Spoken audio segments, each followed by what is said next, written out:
There we go. Sorry about that, everyone. I've been talking for 5 minutes now, and one of my voice actors, who we will be introduced to in a second, told me that I wasn't actually streaming. Uh, really good that he spotted that before we got too far into the stream. But hello everyone. Um, welcome to the stream. Geez, okay, I guess I'm just gonna go over my monologue again. It has been 3 full years of Battle for Nothing, which is insane to me because I had just,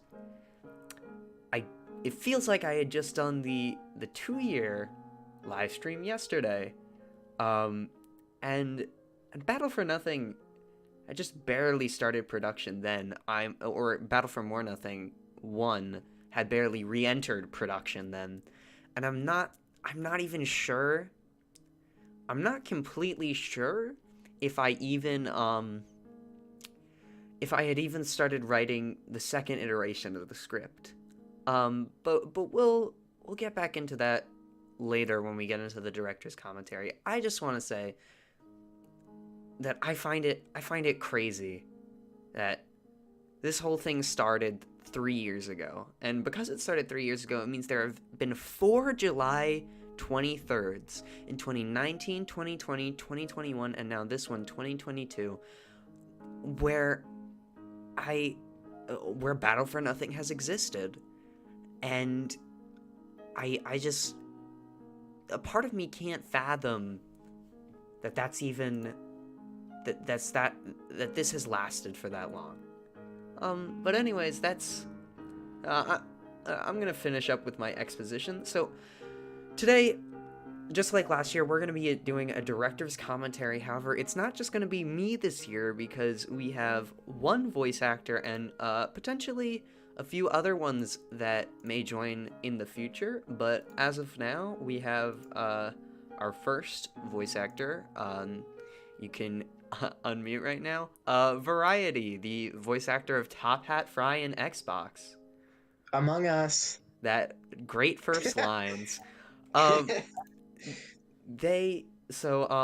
wonder how many people just like screamed at their monitor right now. Oh wow, we just lost like 20,000 viewers the second you joined.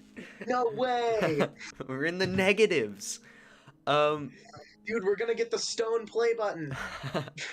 Remember that like glitch on YouTube that happened like I think like a few years ago where like you could just subscribe and unsubscribe and then it would make like it visually lose subscribers more? I didn't know that. Hopefully that there was a glitch on YouTube a while ago where people couldn't subscribe and then unsubscribe and it would make them visually lose 2 subscribers. Huh. Alright. Right? So people were just unsubscribing and resubscribing to a bunch of like channels, and like PewDiePie was in like I think like all right. millions. Well, okay, we're going off on a tangent. Yeah. So like I said earlier, this live stream we're just going to be going over a director's commentary for BFMN 1, and not the whole series this time. Not the whole. That was too much. Yeah, that and this is definitely not going to be as long as the previous commentary. The previous commentary was like 3.5 hours, I think. Yeah.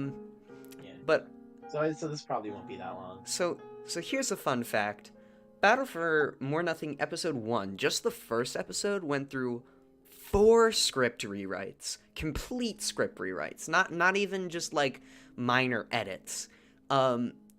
It went through 4 script rewrites before it became the Clash of the Creek that you have seen today.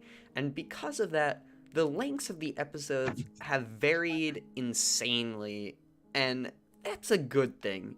The 3rd script rewrite never came into completion, but the first and the second one were 45 minutes and an hour long, which is too long in my opinion. I know some people may want to see Battle for like an hour-long Battle for Nothing special, but in terms of holding people's attentions and the amount of work I can do and just pure filler, that was impossible. So I'm going to be going over in this stream just my thoughts on the episode, and also mine. And previous things that didn't end up making it into the episode from previous scripts, And that should really be it. So, Yeah. And also, technically speaking, isn't like this and the first birthday live stream and the second birthday live stream, aren't those technically hour-long Battle for Nothing specials? nah, I wouldn't call it that. The It's a technicality, if anything. the 5 hour long complete series one maybe though. I guess. Anyway, So are you going to like screen share to me so I yes, let me do that Okay. right now. A vaping ad, that's nice. can... Let me, here we go. What flavor is it? No idea. Yeah. I mean, really, who cares about vaping flavors anyway? All right. Attention to contestants, allies, and winners alike. So already starting off,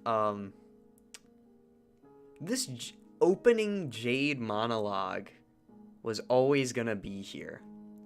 So, the one where like Jade, he's talking about the island, and he passes over ownership to Baggy. This was always gonna be here, but it was gonna happen later in the episode.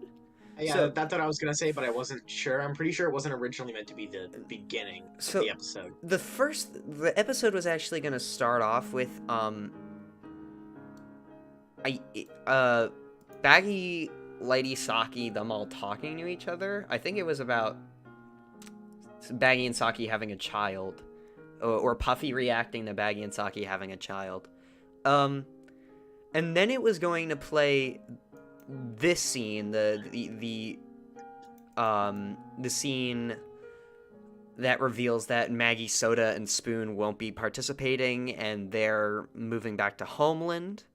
Then it was going to play the scene between Hattie and Top Hat, and then we were going to get the monologue between Jade and, and then we were going to get Jade's monologue.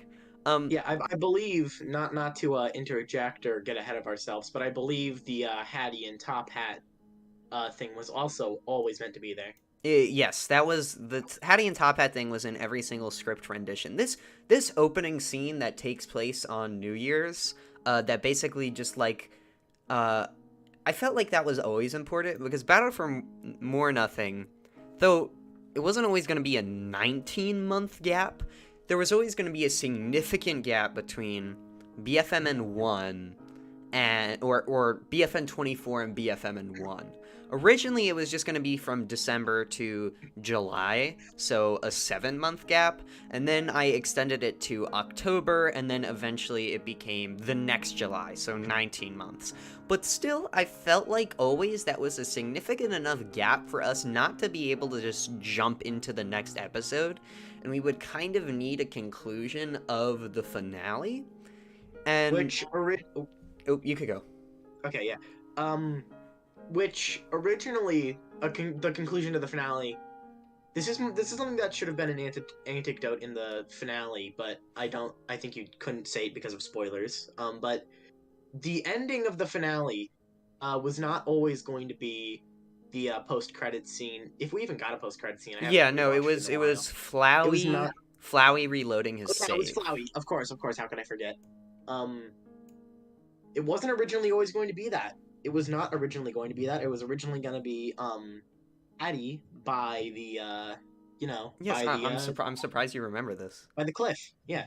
It was gonna be It was originally going to be Hattie by the cliff, and then we'd see the shadow of Portal peek out before Hattie goes like right, and then the episode would cut before you see what the silhouette is. No, even though it looks was like gonna Portal. was gonna show Top Hat, and It was gonna show Top Hat? Was Okay, gonna be okay. him saying hey, and then the episode ends, and it was Yeah. gonna be him saying hey because I wanted to do that thing that like BFB does, where the first line and the last line of the series are the same, and the first line of the series was hey, but that was changed because I'm not sure really why I cut it. I think I just cut it because of time. But I definitely think that Hattie's arc at the end was very inconclusive. Portal died, her best friend died, she's the one who had to kill him, and it kind of just cuts there. Well, kill's a strong word. Well, no, Hattie, as we're gonna see later in the season, Hattie blames herself for Portal's death wholeheartedly. Yeah, I know, but she it's believes not a kill. she believes that she killed Portal. Yeah. Just saying. Yeah. So, but we can go more into that later, when we get to the Hattie scene. Yeah. I just wanted to say that the opening for the episode was originally very different. There's also this scene that was added only in the animation stage. When I was animating the episode, I thought, hey, I should probably more so go for visual gags than I normally do. That come kind of with the animation rather than gags written in the script. This isn't that much of a gag, but I thought it would be cool to show the only people that participated in all 4 seasons. These are if you can even include Sticky. These are the only people that have participated in all 4 seasons. 4? 3 seasons, sorry. 4 people, 3 seasons, thank you for correcting me. So the only people that participated in all 3 seasons, sitting together, because they're not really friends. And that's... Hopefully that didn't come through on the mic. There's trains going by my... Hold on, I'm gonna apologize to the stream if this comes through on the mic, but there are trains, and they're, like, super loud. I don't think I can't hear it. Yeah. But I saw a little flash on the mic when the train thing happened. Alright.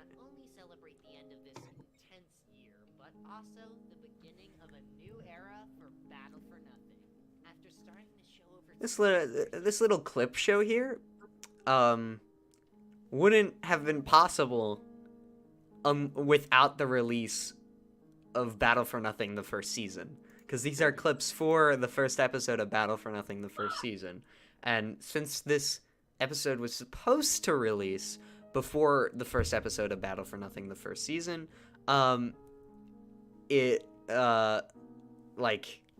this wouldn't have been in the episode. I think that's pretty obvious. Yeah. Wait, I just saw... I'm gonna be reading the chat too because I could see it. Can't Jade just rebuild Portal? I'm gonna say no. Can you turn up the volume? Okay.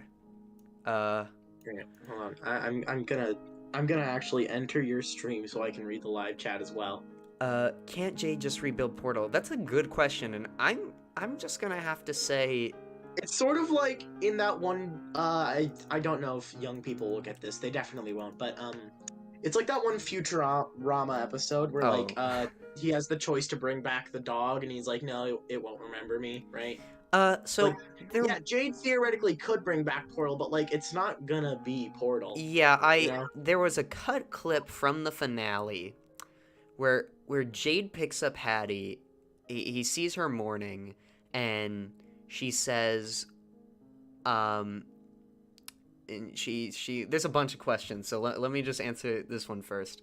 So, Jade picks up Hattie in the finale, and Jade, of course, Portal to an extent is Jade's son, so of course he's grieving too, and basically just tells Hattie that it's best not to bring him back, that it would only just give, it would be a hollow person. Jade, whether it's just plot convenience or Jade didn't think of it, none of Portal's anything was, backed up. So if Jade were to rebuild Portal, he would not have memories, and it would just be this hollow person of Portal once was, which is why he created the air portals based off on Crack Portal. This lifeless portal site that, that none of them have consciousness. Jade's kind of learned his lesson of giving an AI being a conscious. Okay, next question. How is Pot back? So, Pot, again, I should have showed this in it, but Pot was just recovered because the recovery center was destroyed after Pot died. Which means that when Pot was killed by Chimichanga, that is a huge rainstorm. I'm not sure if that's picking up in the mic. It's not for me, so... So, Pot was just recovered immediately. And Flowey was not, though, because he's not in the recovery center. He would have just been... He just was reloaded in an alternate timeline. So So that's how Pot's back. She was just recovered. Anyways, let us continue. You know it's rigged. Oh, and I guess I should mention too, Basket was the first contestant to have a line, or contestant in quotes. More of a non-host than anything. Yeah. But she was the first person, besides the Spikes in the opening episode, or in the first episode of the second season, she was the first to talk, and it's the same for this. Excluding Jade, she's the first person to talk.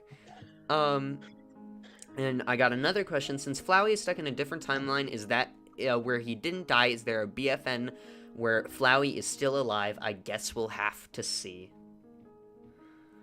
But now knowing they're all safe and sound, I feel as if my need to be on this island is diminishing. So, after it has undergone its... So this is Rubik's only scene in the episode. He did have a speaking role initially that was cut. It was just one line. He was gonna say, Jade was gonna be like, I'm sure to announce that the Battle for Nothing season is still on. And Pizza's like, yeah, no crap.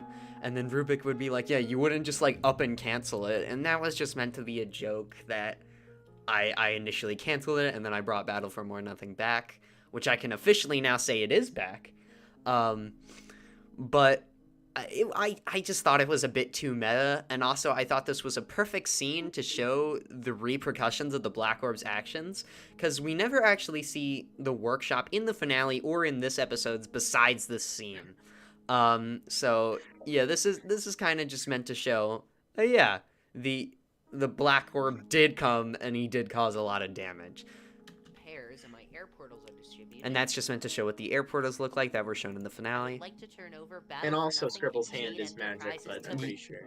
No, that's intentional because his hand was cut off in the finale. Yeah, So I know. and you That's regenerate like- it. Yeah. That's what I was getting at. In I'm not sure if you mentioned that in the second birthday thing. Yeah, but- in the teaser, in a very early teaser for the episode before I canceled it and then brought it back. He doesn't have his magic He hand, didn't right? have his magic hand, but I corrected that. So, Turn over Battle for Nothing and Jade Enterprises to Baggy. That's amazing. and I know this would piss a lot of people off of Baggy becoming the host. That's why I didn't reveal it until very late into the Battle for More Nothing's reveal, because I knew people liked Grippy. Just Grippy. Forget about Jade and Rubik. I know people liked Grippy, and I know people would not be happy to hear he wasn't in the episode, which is why I tried really hard to ease into it, especially making it so that Puffy was the only person applauding. He was the only person that was actually happy about Jade passing on the ownership to Baggy, Lighty, and Saki. Because I knew people would not be happy about that.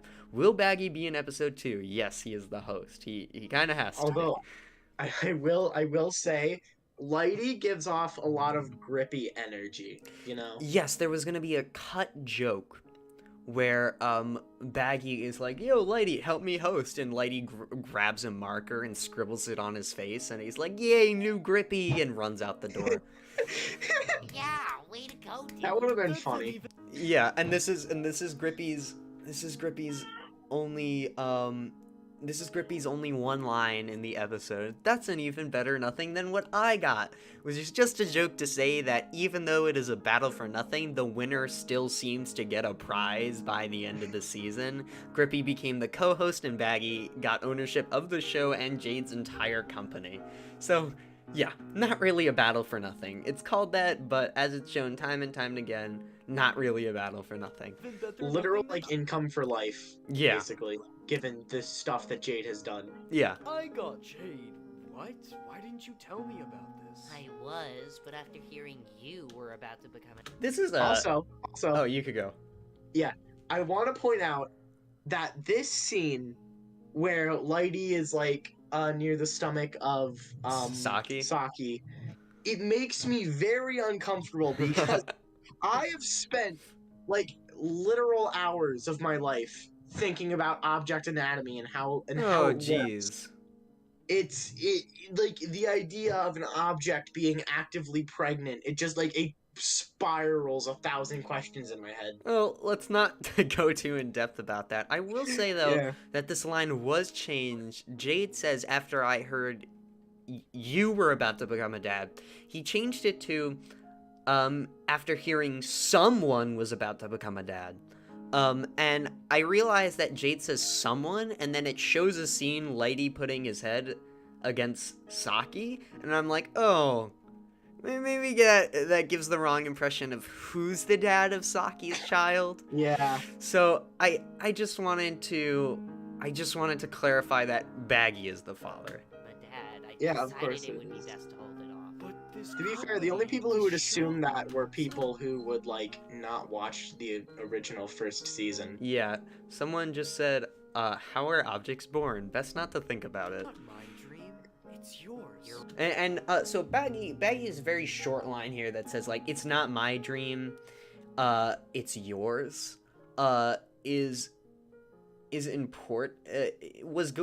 gonna be way more important in this episode, and specifically a very, very work in progress show I'm having called The Great Spike Showdown, which will feature Jade and Baggy. That was gonna be a big point of Baggy's, like, character arc in that series, of Baggy not feeling like he's ready to take on the role of the show. And The Great Spike Showdown was gonna take place in between BFN 24 and BFMN 1. Anyways, before we continue, we have another question. How does Saki reproduce? Best not to think about it. And will there be double eliminations every episode? Yes. However, there will be a twist that will prevent, I'm not going to reveal it yet, but there will be a twist that will prevent liked characters from getting out. So, like, the Panny situation of her getting out in episode 22, that won't happen again. Although, to be fair, I'm pretty sure everyone would have just given their... Like, I'm pretty sure everyone would have saved Lighty instead. Yeah, no. In the previous episode where it was like, vote for who you want to win, Panny received the most votes. So, Panny would... Okay. If it were a viewer vote, Panny would have... Panny would have definitely won if it were up to a viewer vote. But something I want to mention is I wanted Panny to participate in the next season. I really wanted her to be in the next season. And Battle for Nothing has a reputation of if people win the show, they don't participate in the next season. It happened with Grippy, and it happened with Baggy, Lighty, and Saki. And also, Panny is the host would just not work. It would not work. So Baggy, Lighty, and Saki kind of had to win because I knew if they did win, Battle for More Nothing would be the best season it could be. How is Jade not dead after he missed countless days of sleep? Good question. This takes place 2 days after the finale, so he probably just slept for those 48 hours straight. Right. I don't want to let this show die. And ever since I met you, Baggy, you have been a leader. If anyone's gonna host this show, it's you. But what about you? I mean... Panny would have been the host. Panny never would have been the host. I'm calling that right now. Also, I've realized... Panny would have probably been co-host. I'm not sure. Like... I think even if somehow Baggy, Lady, and Saki got eliminated, I still would have made them host. Because, like, I can't... That was always the plan. Because Battle for More Nothing, even its teams were planned out far in advance. And again, I'll get into that in the team Even formation. though they were not the same. Let's little teaser for later. Yeah. They were very much not the Have you same. seen Scribble? He knows how to do magic. And There's a Scribble dimension Scribble does not have any lines this episode, but I still wanted to add parts of Scribble's characters. So even though he's redeemed, even though he's different, he still likes to just float Grippy up in the air. Battle for more pancakes. Panny and Pop-Tart as the host. No, people are imagining this alternate version of Battle for More Nothing. Trust me, it would not be better. Okay? You want to see Panny and I'm indoctrinating you into thinking that Panny and Pop-Tart are better contestants than they are hosts, okay? You would not want a host that only says pancakes. Dude, watch Battle for Even More Nothing come out. And No, they're the hosts. no. Jasper was not meant to appear in the first version of this script, but in the second version, I was pretty confident that I wanted him to be in it, because I mean, knew... to be fair, it would be kind of weird if he didn't appear. Yeah. I didn't know you had called. When my associates told me, I went straight to... Oh. Come to think of it, we'll probably... And this is Sam. Sam took on the role of voicing a few more characters than she auditioned for. She did a great job at it. I thought Maggie and Spoon's voices were too similar, so I just, like, gave off the role of Spoon to her, and I knew that Maggie was more liked, so I just continued to voice her. A lot of the characters that were more liked, I kept voicing them because I didn't want their voice actor change to be too jarring. Yeah. Someone in chat just said that they're going to make Battle for Pancakes a reality. No. Actually, you know what? Go ahead. That sounds amazing. Allowed for scientific endeavors, but at least it was fun. Oh, we'll miss you, Maggie. There was a short time where I couldn't do Glassy's voice, and I was very scared. Leading up to the release of the episode, I forgot how to do Glassy's voice, and it's definitely different, but I think it's close enough for people to be like, oh yeah, that's Glassy. Hey, don't miss me too hard. You bet your butts I'll be at that wedding. I'm counting on it. There was a community post that I made that I posted on Lesbian Visibility Day that Yes. Coffee and Glassy got the married. And it's not mentioned apart from that line in this episode. It was a cut line where Sticky was like, oh, congrats on the wedding, but it didn't make much sense for him to know because his brain had been missing for the past 8 years. Gone. But Glassy and Coffee are now canonically married. Also, we have so many viewers. This is the most viewers I've had on a live stream like this.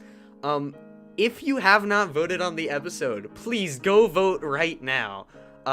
We're like, please, I want to see how many votes we can get on this episode. Does not matter. By the way, I did tally up the votes myself. Do not reveal anything. I will not reveal anything. I'll you know what? I'll DM you the All right. results. I do have Right. to say, I'm glad. And I will somebody say, uses I'm not gonna reveal much, but somebody did vote with a lowercase c, No. which you're not supposed to do. No. Heinous. I'll count it.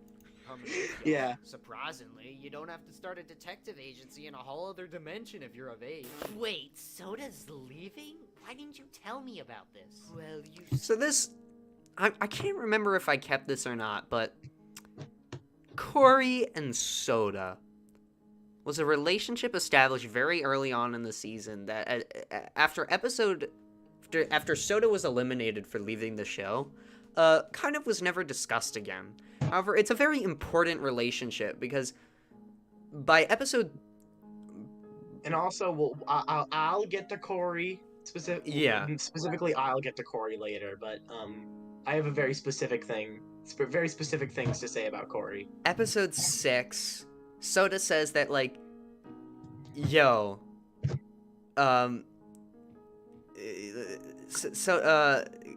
Soda said in episode 6 of the last season, like, yo, Corey's not a nice person, I don't want to be friends with her.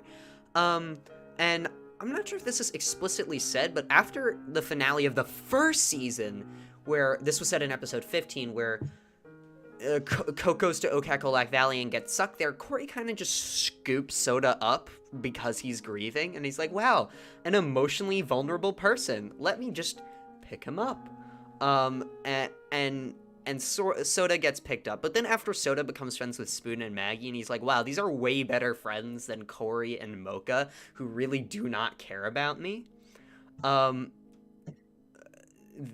That Corey and Soda's relationship was just kind of abandoned. So I just wanted to leave all of that behind. Someone just said... To be fair, I feel like Corey and Soda, it's more akin to sort of cigar and fries, like, interactions. Kind of. Someone sort just... of like the Corey version of that, you know? Where it's like just somebody Like working. boyfriend, like Doi. Please, I could drop Siggy in an instant. And that's just another line supporting that Cigar and Corey's relationship is not a healthy relationship. But they have been dating for 2 years now. So I'll leave that interpretation up to you. Are you even gonna miss us? I'll miss Penny. Penny was meant to be in the scene, and after Soda said that, she was just gonna shout pancakes, but I cut it. because I didn't want to draw it, because I didn't want to draw her. That's it. Oh my god, look, it's the scene. It's Ah! yeah. So I'm not sure if I held that frame for long enough. Huh? You guys don't understand. Yeah. I'm not Where sure. it's like, it's supposed to be like, oh, it looks like Portal. Yeah, it looks like Portal. It's meant to look like Portal, but no, Ah! it's Top Hat, and that's you. It's me! It's me going like, Top Hat? wow! Why are you here? I I'm a need to bit put prepare a off little by bit before I do that. attitude. I thought you'd be overjoyed to see your brother. Don't So, hug me I- with your arms. Pause. Just when this week couldn't get any worse. I don't have much to say about this scene. I do have a bit to say about it, obviously. Because, you know. you obviously- can. I don't have much to say, except that this scene was the only scene that kind of remained the most sane throughout all iterations of the script. Yeah. This was always The- going to I be think the episode. only thing that I remember being different about this scene is originally, Hattie was going to say something like, something like, get out of my face with your, like, pip pap cheerio, like, you know, whatever, right? And then Top Hat was supposed to go, like, like, it's more of a pip pip cheerio, but, you know, right? It was originally meant to be like that, right? Yeah, yeah. There what- was a few jokes that were Yes, cut from this scene, but a few ones that Yeah. that have been added. Look around that smile, chap. What do you want? Money? A new car? None of that. You did a great The whole reason you I did a had no great job voice acting Yeah. in this scene. way to And then I begin also with. will say, You wouldn't let me- this is the moment where I originally went like, oh, yeah, that's not that good of mic quality, is it? And I think it's literally everybody I talked to was like, I didn't even notice. yeah. right? I think it's So fine. it's gonna I be made my fine, own right? business. Take that. And how's that working out? Roy. Roy. Well, come along now. The fairy will be here soon. What? You came here just to... So Hattie's character arc is that her best friend died. And Top Hat comes at along and her is just own- like, here, yeah, like, come with me back to the island that you hate. at her Well, own it's not hands. an island, it's a city, but So- ignore that. So Hattie, she killed her best friend in her eyes at her own hands, and after that, I'm like, where do we go from this? What is Hattie's conflict besides with herself that she holds herself responsible? Well, Top Hat adds this parallel, being Hattie's brother. It shows this parallel life to Hattie, one that's much more, I'd say, like, neglectful to an extent, where Top Hat just kind of like pushes aside everyone else's feelings in turn for like, yo, I'm so awesome, I'm the best. And it's not Look that at how rich I am. Yeah, it's Look not at how that- rich I am. and it's not that Top Hat is like a completely bad person. He's just ignorant. Like, he definitely cares for Hattie. He just doesn't know what Hattie needs. And what she needs is for him to understand. So Okay. that's Top Hat's arc. Is that he has To- yeah, let me finish. Sorry. He No, it's fine. I was gonna respond to chat anyway. he has to understand that that just pampering Hattie with everything she could ever want does not help, and what will help is actually listening to her. Go on. Okay, so to respond to some chat messages quickly, first of all, someone said Hattie is British, which, I mean, like, it makes sense given the fact that Top Hat is also British, but, like, it's weird that Hattie doesn't have an accent, Well, right? well, maybe we'll get into that in a future episode. That's all Yeah, I'll say. we probably will. I will say that Top Hat and Hattie's parents are very important characters in the series that will be introduced later. That's all I'll say. That's all I'm gonna say. Yeah. Just And then- pick me up. Actually, I'll read that message when we'll say that when we get there. But yeah, that's all I kind of wanted to respond. Oh, someone else said Top Hat is a shapeshifter because of the portal-looking shadow. Yeah, Another no, chore off we your explained wrist? Well, after I saw you on the telly holding this reflection is nice. on to that lifeless The- machine, the I tried to line come as fast as telly. I could. The line telly was not there in even the finalized was script. changed while we were doing the voice acting. While I was voice acting, right? Spike was literally like, "Oh no, I should make that telly. I should make a telly. The more British, the better." Right? Ralphie said that Hattie is British-ist. She's racist towards British people. Oh, British-ist? Well, that's fair too. Yeah, you know That's what? fair No, too. that's canon now. To pick you up. You have no reason to stay here anyway. British So British my best against friend racist to dies, British and people. You just want me to leave it all behind? Ha! Maybe I didn't get my point across. Piss off. So Hattie is a very emotionally Okay, driven person so, in this episode. Mhm. And I think it's my main job was to just make like Hattie's anger completely justified, and I think I did that.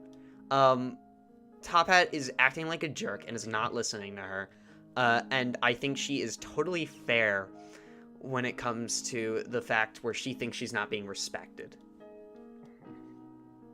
And this is also the part where somebody says that Hattie swears. Yes, she says piss. But Guys, but no, she says piss. but It's insane. they're right, because Hattie did say the S word twice in the last season. So that's true. That's true. Yeah. Hattie I mean, Rubik did say pissy in the finale, but he's an adult, so he doesn't count. Hattie, Yeah. don't leave me.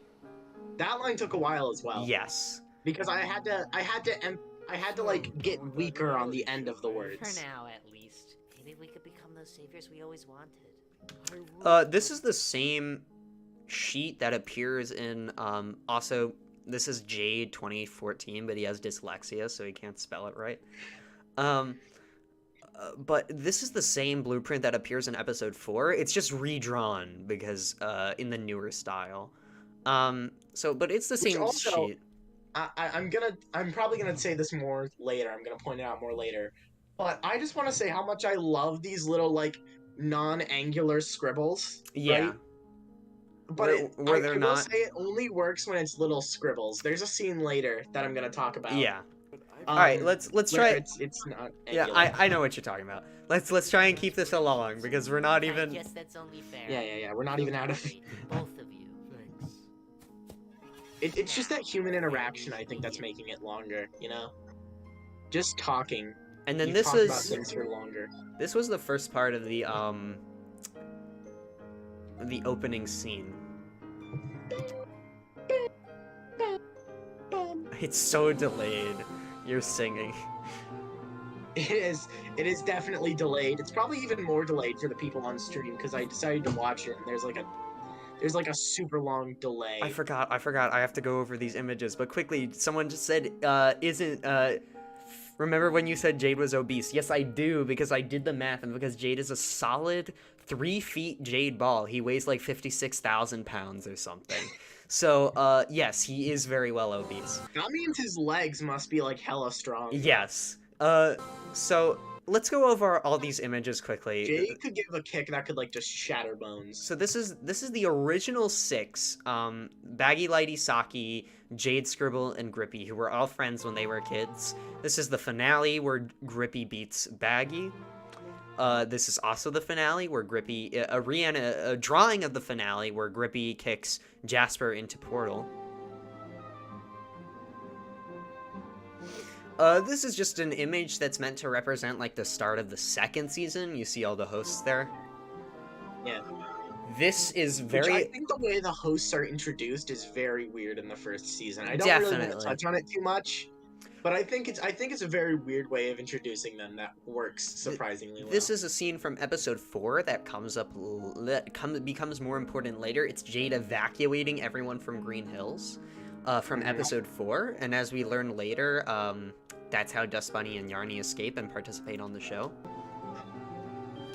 This is Jade meeting his parents in episode 6, and then we skip to Baggy and Saki's wedding in episode 15. Then this, some people might be thinking, is this the snow episode from episode 9? But it isn't, because if you see these pictures are oh, I forgot to mention, because I forgot this happened. If you look in the image, you could see Basket's silhouette on the image. I forgot I even added that. You could see that she's sitting in the place that that Baggy wanted her to sit in episode 15. Through limbo, she was sitting there. I mean, technically, Basket could be in like all of these images except for like the first season ones, and you wouldn't know.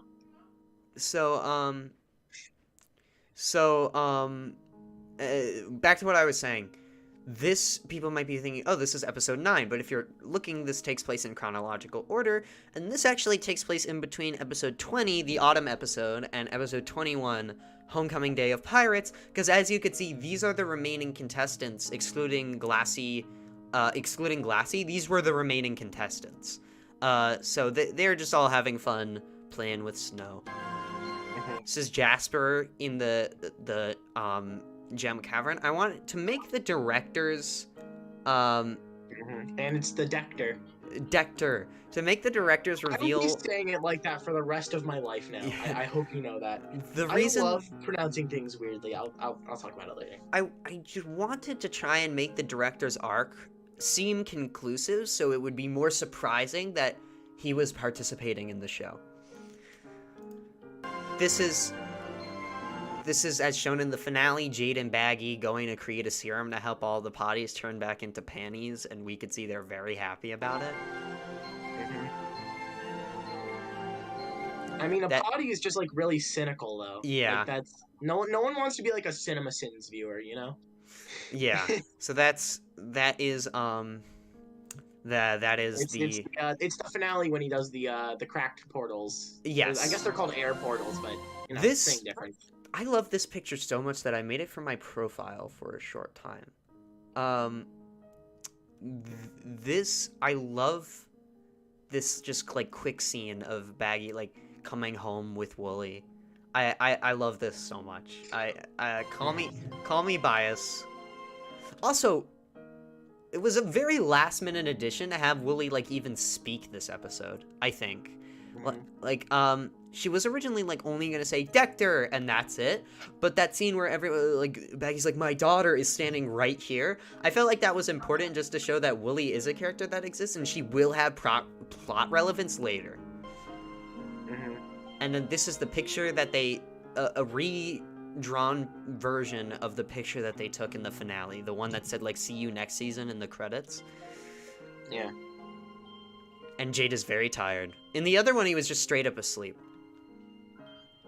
He had like a blanket and everything. Yeah. We have an ad playing. Ad in 3, 2, 1. So.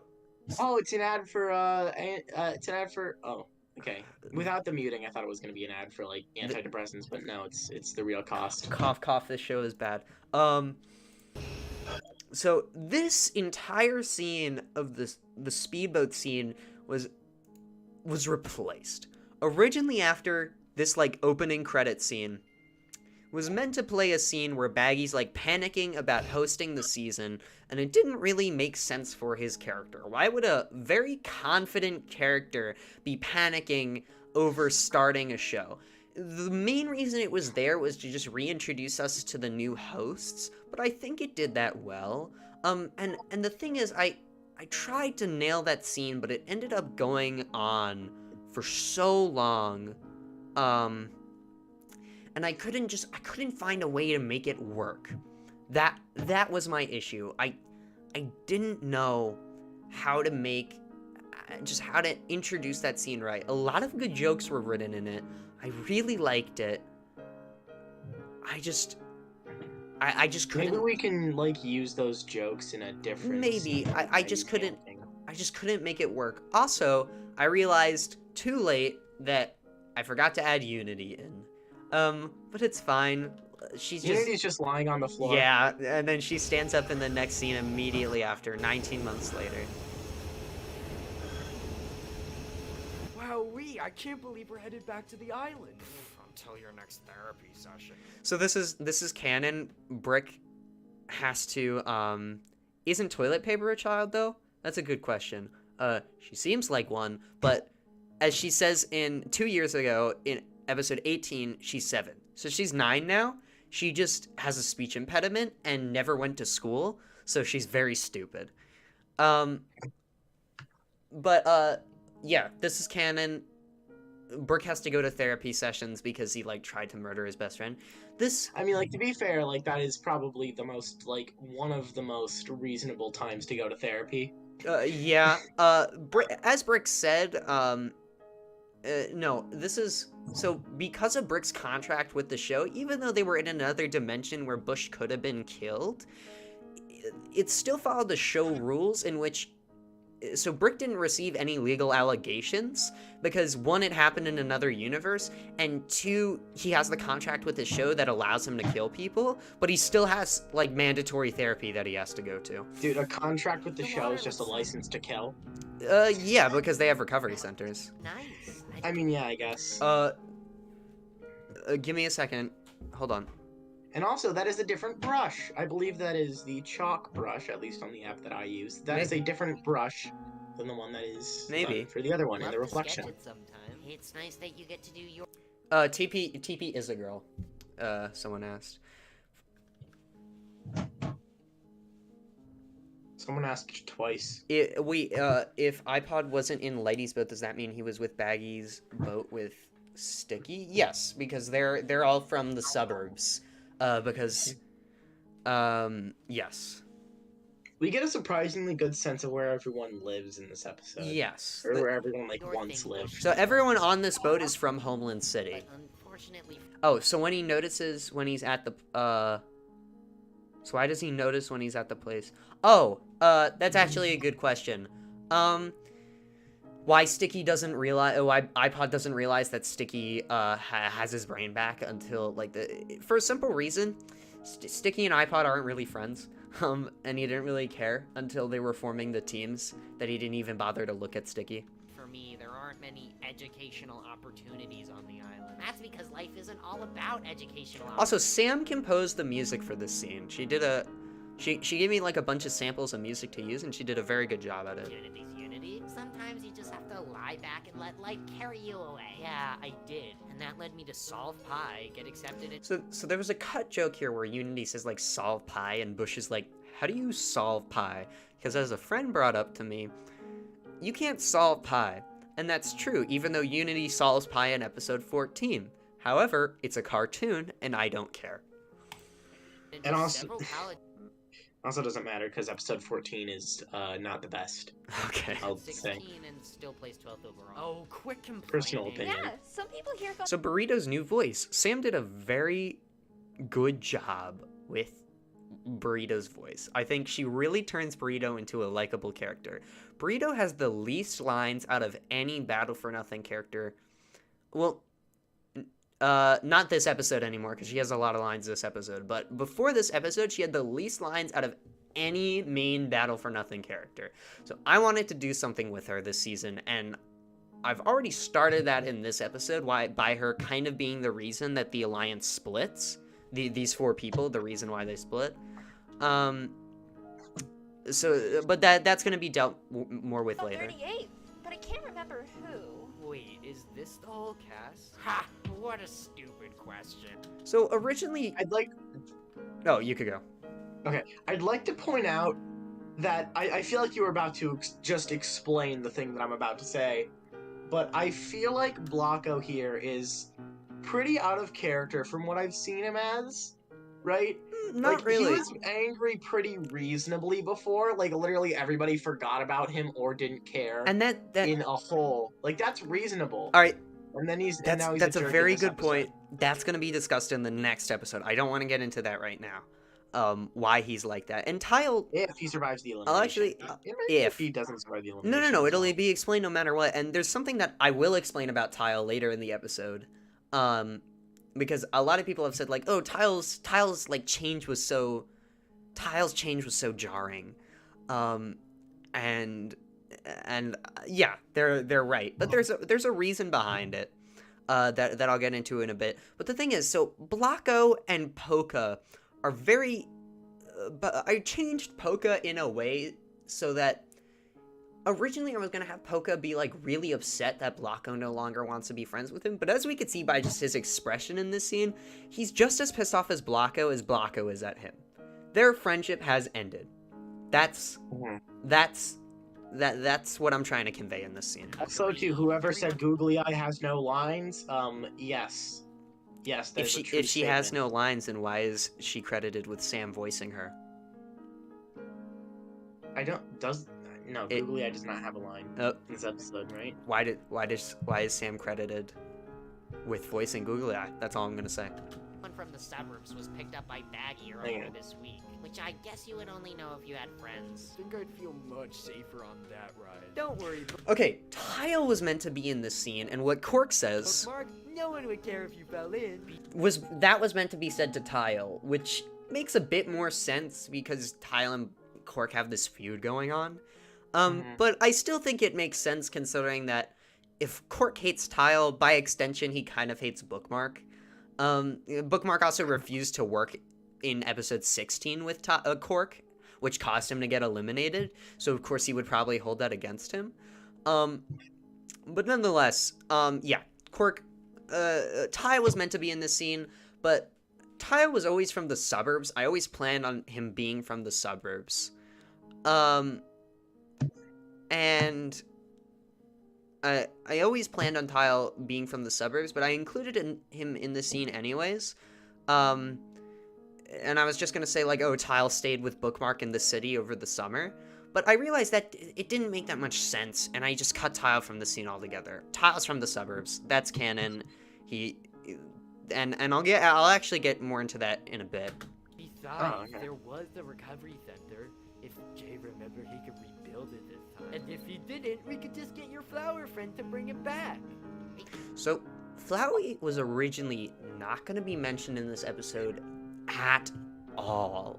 As he usually is, honestly. Flowey is almost never mentioned in the episodes, ever. And that wasn't right. So while I never wanted to show Pot, like, explicitly, like, talking about Flowey, I thought it would be cool if there was, like, a reoccurring gag where, like, everyone knows that Flowey exists at this point.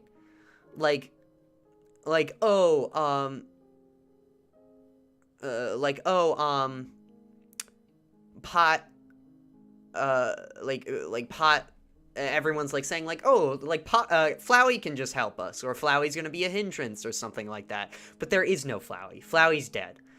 He regenerated in another timeline, and that's not this timeline.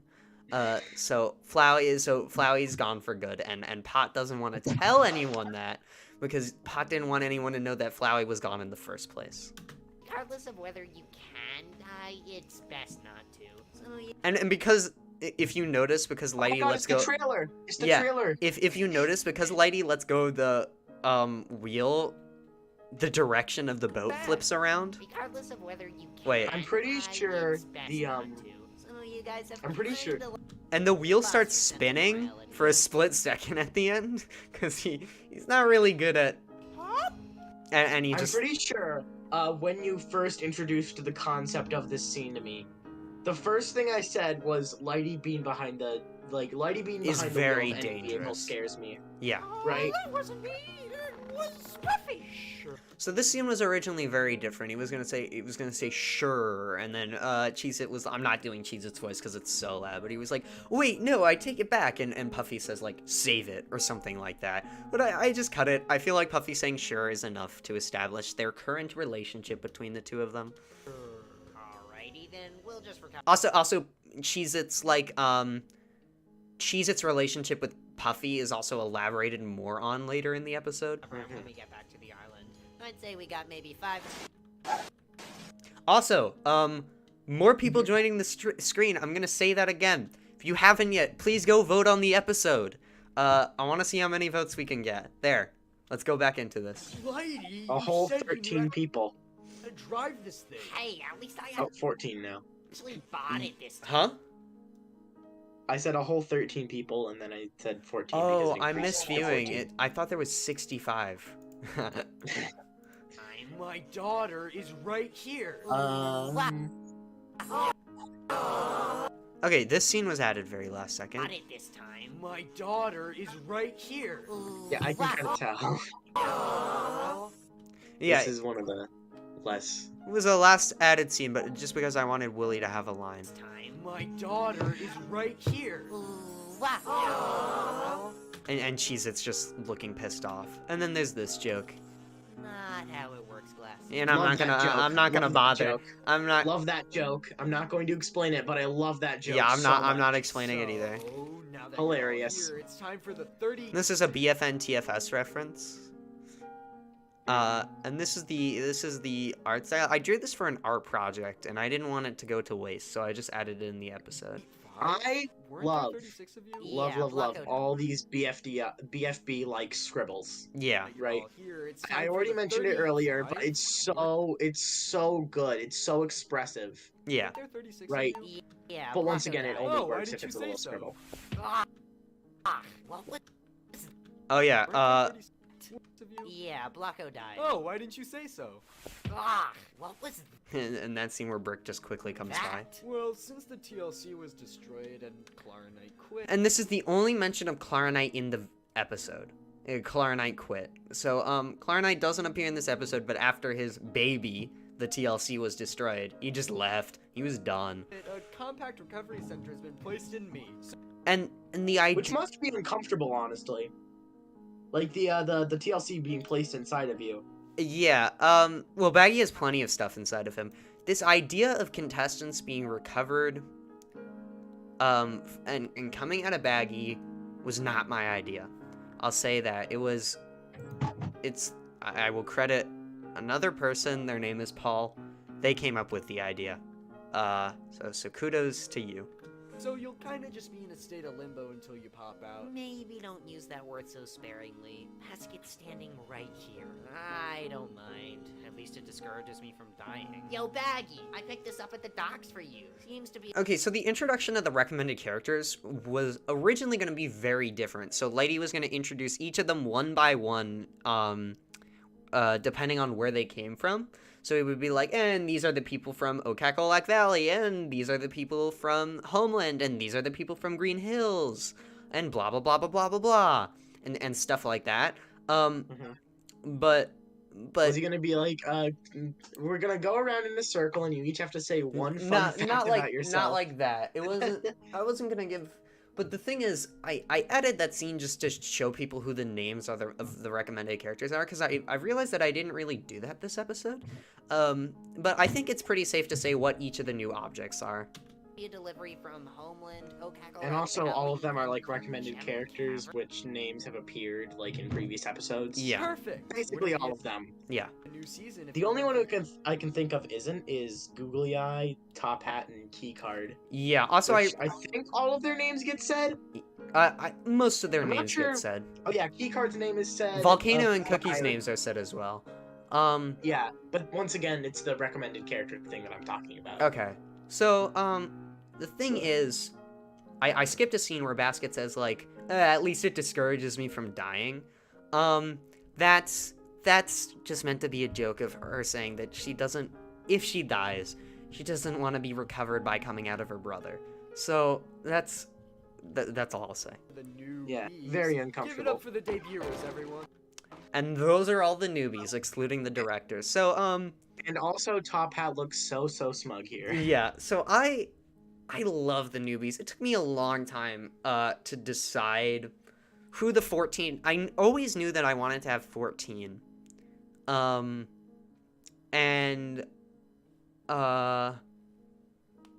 Oh wait.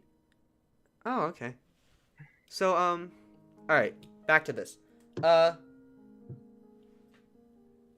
These characters. Blah blah blah blah blah. It took me a while to decide who these characters were going to be. But the second I picked them, I already knew what their personalities were gonna be. To anyone that has recommended a character that has appeared in the show, you might notice that the characters' personalities are very different from how you recommended them. And that's because I just wanted every character, I had a plan for every character, and excluding the actual objects themselves, I kind of disregarded the traits that people set up. So, like, Top Hat is probably the biggest example of that, because Top Hat was recommended as a girl and had a very different personality. And Top Hat ended up becoming a very significant character. Also, probably don't realize this, but everyone is lying on Googly Eye. She's right there. You probably can't see her, though. Ow. Wow, surprisingly And this is Sam. Sam talks to herself a lot in this episode. greener than Green Hills. Indeed. Oh, so you two are the people Jade saved from Green Hills. Which makes you three from Oak Let's just finish this. And you six from Homeland. How does Lady know that? How does Lady know that these specific characters are from there? Someone just mentioned Chainsaw. I'll mention that in a second. How does Lady know that these characters are from these specific universes? No idea. But it's important that which characters are from which dimension, excluding the ones from Homeland City, because those are vaguely similar to just the rest of the contestants. But the ones for Okek-Olag Valley specifically moved to this dimension because they were all hypnotized by the Black Orb and the director. And the Green Hillians, as I like to call them, are definitely going to become more relevant in the future. Indubitably, but alas, And that's my you. passion to participate in this show compelled me to sign up. to join. You have to be Compel me to sign That up. makes 11. Forget my own Who's from the language. gym cavern? Why don't you look for yourself? So the director. Let me talk about the decision behind to switch Chainsaw out for the director. Chainsaw was one of 2 characters that were cut. The other character was Reverse Pencil, which was cut for different reasons, but he was just replaced by Keycard, who plays the exact same role as him, and has the exact same personality and the exact same voice. It would have been voiced by Helion nonetheless. So really the only character completely cut was Chainsaw. Why was Chainsaw cut? It's because I could not find anything interesting about Chainsaw. Originally, Chainsaw was gonna just have bipolar disorder, but that's all I had with him. And, Yeah, that's not good. and he was gonna take the director's place on the new electronics organization because he's a Chainsaw. That's electronic. But unlike keycard, laptop, and keyboard, who are all other newbies in the electronics, Chainsaw I felt like was the most just like not present. Like he didn't add anything, unlike the other debuters. And I don't remember who Chainsaw's recommender is, and I feel very bad for him. Someone said Fridge. Fridge never planned on being a contestant. There was a thought about it, but they were never actually going to be a contestant. Chainsaw was, though. There were animated scenes of Chainsaw. I never got around to redesigning his asset, though, because it had been beyond that point where I knew I didn't want to add him back in. But, and I just honestly thought I could do way more with the director than I could with Chainsaw. So of all the contestants, of all the debuters, who I felt like each of them, I could do something with them, at the very least, I couldn't think of anything for Chainsaw. That's why he was cut. Hi? Yeah, Dexter. Also, originally all the hosts... originally all the hosts were gonna know that the director's coming back, but that was changed, so his appearance was a surprise for all the contestants, all the hosts, and all the viewers. Hey, look, I'm not here. Yeah, except, J-Boy Swagger, who predicted it. Great job to you. When I revealed the image of all the contestants together, I realized, like, no one's gonna notice that the director's in there, but you proved me wrong, so thanks. Anyhow, now that I've been in the cavern for a year, Jade and Jasper thought interacting with others would help me more. Yeah, I'm not buying it. Guys, if Jade and Jasper trust him, we should too. I guess you're right, but I swear if you try anything funny... Okay, I get it. It's the director! Get him! What? So, originally that scene of, like, of Brick, saying, "It's the director, get him!" and, like, just tackling him, was gonna be very different, where after Brick shouted that, like, like, in the, end scene of Teapot 1, like, every contestant was gonna, like, run up and start, like, beating the crap out of the director. Which would have been funny. Yeah, but it went on for too long, and the thing is, it was gonna end with, like, Sticky picking up the director and about to slam him down, and Baggy was gonna be like, guys, stop. But Sticky was gonna be like, oh, okay, and then he places down the director, and he's like, I don't even know who you are, I just felt left out, or something like that. Not that the 48 of you Once again, got would have settled been funny, down, but- we can finally. And if anyone bothered to count, in the reveal trailer for this, the director is not there. It's just Brick holding nothing. And if everyone counted in the reveal trailer, there was only 47 participants. But now that the director is here, the 3rd season of Battle for there Nothing. is 48. And now we have the intro. This intro was created much long before the show was even constructed. And also, I would like to point out something about this intro. Mhm. There are some characters that are in like the swoosh shots, Yes. right? And there's a few Easter eggs that I want to point out about the intro. In the first intro, Corey throws Panny at Kano, and he gets hit by it, but Kano knows better. He catches copyright this time. We also see Pop-Tart and Soap drinking alcohol. Yes, that's alcohol. Puffy and Mocha show up in this scene. There's this scene where this kind of like confirmed that Picky and these 3 characters would all be on the same team. This is a picture from the Kite Challenge, and that's the alarm clock redrawn that showed up in BFN 6. Hattie and Topette here's show up this. very quickly I here. have no, like, I feel like from this episode alone, you can tell they're gonna be pretty important. Yeah, you right. probably couldn't in the intro, though. But like, just why are they in the swoosh scene? Like, they could have just been off in the background somewhere. Yeah, maybe. This is like, I like this scene because this like is the only part of Tile and Cork's like I guess rivalry that you see in this episode. But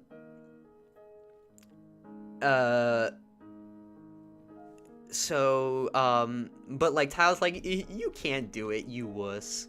And Cork jumps off anyways. And then Pot's scared because she just wakes up as Cork's jumping off.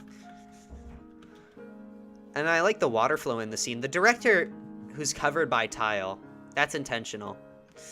He never shows up in any of the promotional trailers. I made sure to remove him in everything so you couldn't see him. Except for that one image of all the contestants. Yes. And Tile comes here. It also makes sense because you could see Penny was still like glaring. The thing is, in all the promotional trailers, Penny was glaring at nothing. But now we could see that she was glaring at the director. And then there's the scene, Pamba pokes his head out, Bus Pass is just chilling in the water. Here's a fun fact. Keyboard is meant to be playing the notes to the theme song, but this is before I could play the piano. I can now. And he is not playing the notes to the song. If you play it on it, in the rest of the episode, he is playing the proper notes. But because I made this intro before I learned to play the piano, I thought he was, but no, he's not playing the correct notes. I might change that in the future, but I'm a bit too lazy to. It's very small, so I doubt anyone even noticed without you pointing it out. Yeah. This scene, I really like this scene. This is also the only time we see like keycard hovering. And then this is the first full shot of the island we ever get. What I wanted to do is like, I added the lake in this episode, and I added the town in this episode in the finale, and redid the hotel and all this stuff, because I wanted to make this seem more like an island. In other object shows, it's kind of just like, like this blank empty space. Like there's not really any landmarks. It just feels like they're in this empty wasteland. I think BFDI and Inanimate Insanity both are good shows that do a good job at not doing that. Like, you can tell that this is like a secluded area, especially in Inanimate Insanity where they like show up, like straight up show up a map of the island. But you might notice that there's a few landmarks on here that we have not been introduced to yet. What is this dark patch? Why is there a volcano here? Guess you'll have to see. Oh, also the island is in the shape of Jade. I don't think I've ever said that before. Jade bought an island that looks like himself. You could see the circle and then the shine is there. To be fair, a circle is a pretty, like, basic formation. Yeah, I guess, but the shine is exactly in the place of him.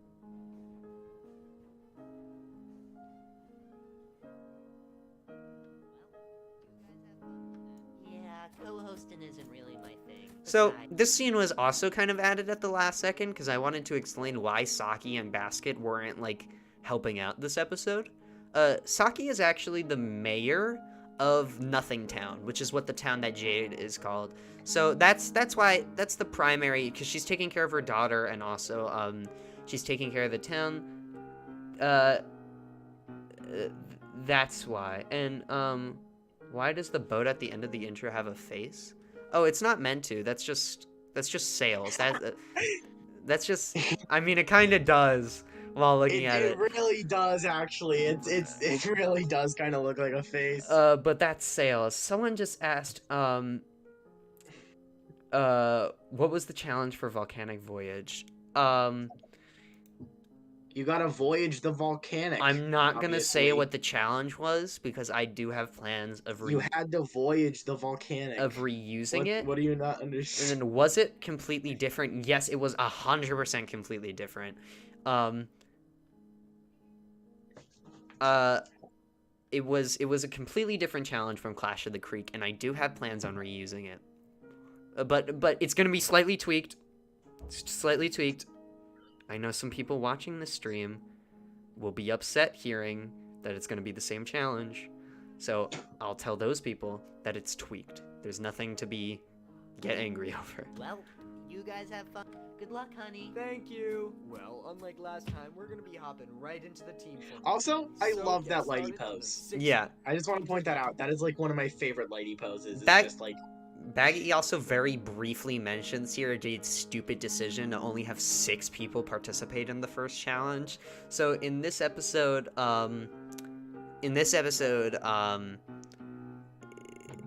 yeah, like, he goes like off like last time. unlike Yeah, last so it's time, like very they're actually doing teams. Someone asked, how did Tile sit on Bookmark? Really good at balancing, and Bookmark is, I'd say that, like, maybe. Bookmark is made out of those like, you know, like those bookmarks you get at like school, or it's like the basic thing, and it's like really thick paper. You know? Sure, yeah. Like it's like cardboardy paper, but it's not quite cardboard. Really, really good at balancing. And then there's this scene Imagine drill at- that was very significantly trimmed down.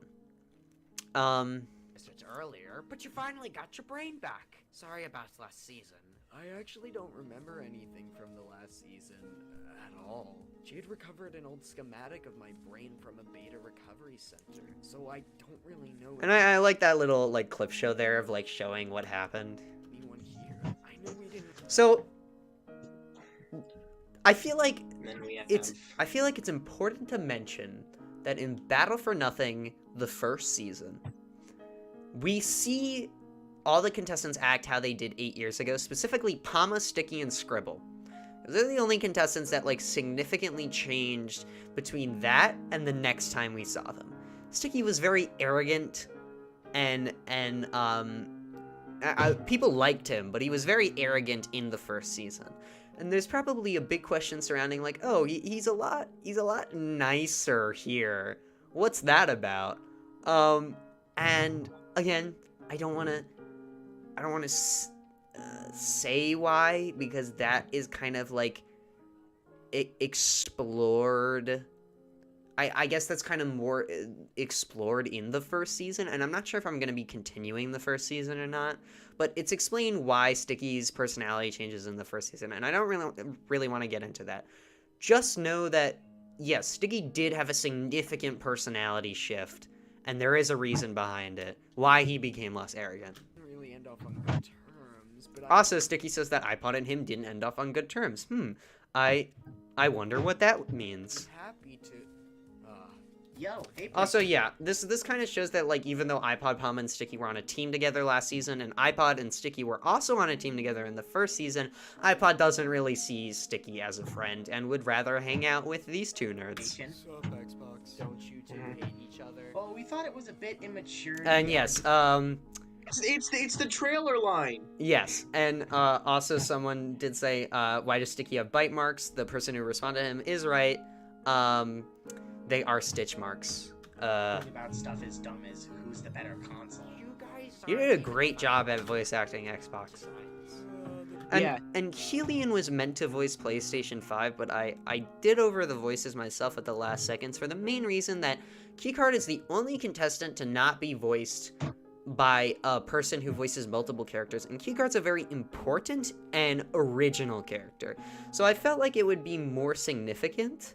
I feel like it would be more significant if Keycard had a unique voice. So that's why I redid PlayStation 5's lines. The beta designs look better. Yeah, don't really want to look like a refrigerator. Well, I guess that means we could bring the electronics back. Want to team up? Alright. Haha, the electronics group, back together again. Oh, Cigar. Yeah, we're kicking you out. So this scene was very important, and it was always wanted to be in there to point out that not only is Cigar not an e-cigarette like he says in episode 1 of the previous season, but he's also not even a cigar. He's not even a cigar. he's Let alone an electronic one. I'm the team Exactly. leader, the one who placed worst over. The Cigar also says team leader, even though they were never a team. And also, I do want to point out something very important here. Now that we're in the team formation stage, Cigar, Xbox, PlayStation, iPod, and Palma were all meant to be on a team last season. Cork and Pot were meant to switch places with Xbox and PlayStation 5. You want to know why they weren't? Because I forgot. That's the only reason they weren't on a team. It's because I forgot that I wanted those four to be on a team together. But it was good because I didn't want, for the new teams, I didn't want people that were on, of course there were some people that, like Coffee and Glassy, that they had to be friends with, or they had to be on the same team again this season. I didn't want more than 3 people who were on a team together last season to be on a team this season, and I stayed true to that. So it's good that Xbox, PlayStation 5, iPod, and Palma never weren't on a team last season, because that allowed the New Electronics organization to be founded this season. For all last season. The leader of the electronics group who isn't even an electronic. You're not even Also, I didn't want to say, like, tobacco or anything, so I just wrote bad stuff.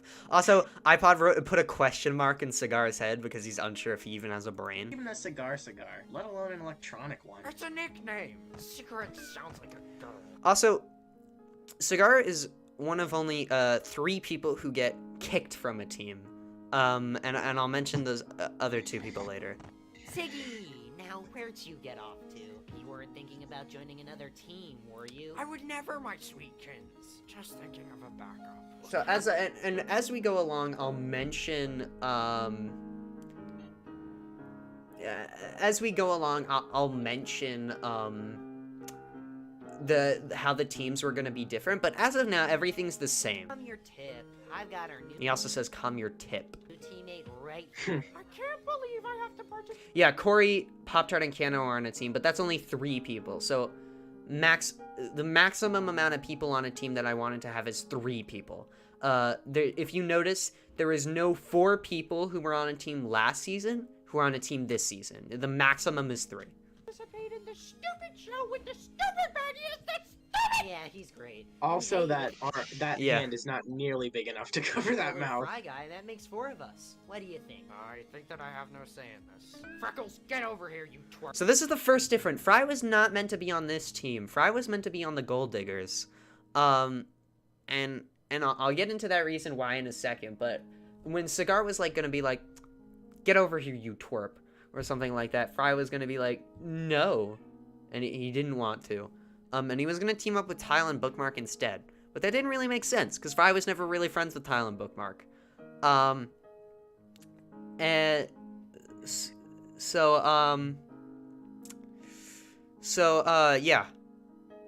that's it. I think. There was a cutscene here where Fry was like, Corey was like, great, now we have a team full of jerks, because she's happy about that, because Corey wanted to form a team full of jerks. I'll talk about that later. Yeah. So I have a very specific scene I'm planning to talk about.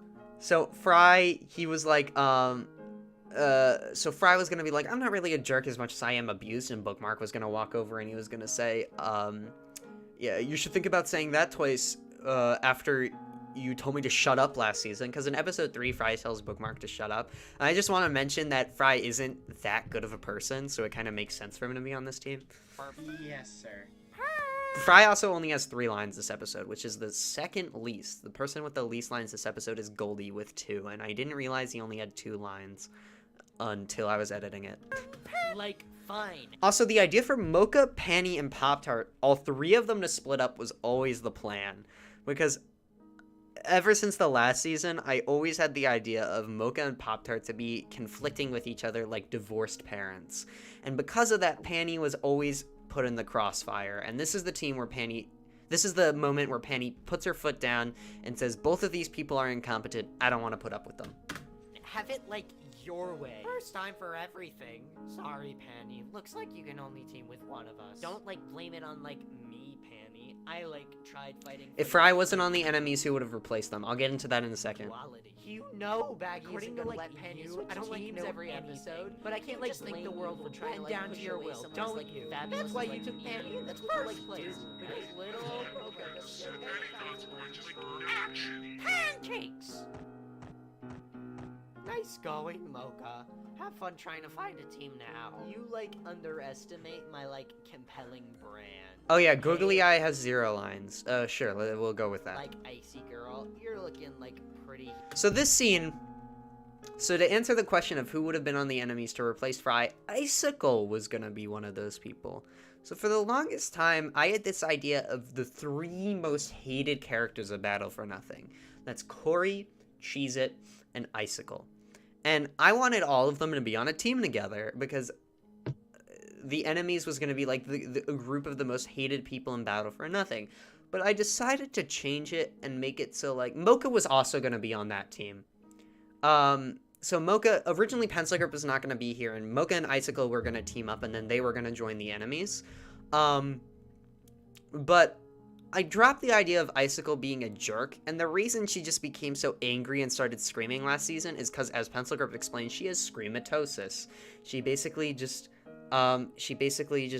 like, screams at random times. She's not actually a jerk. She's just misunderstood.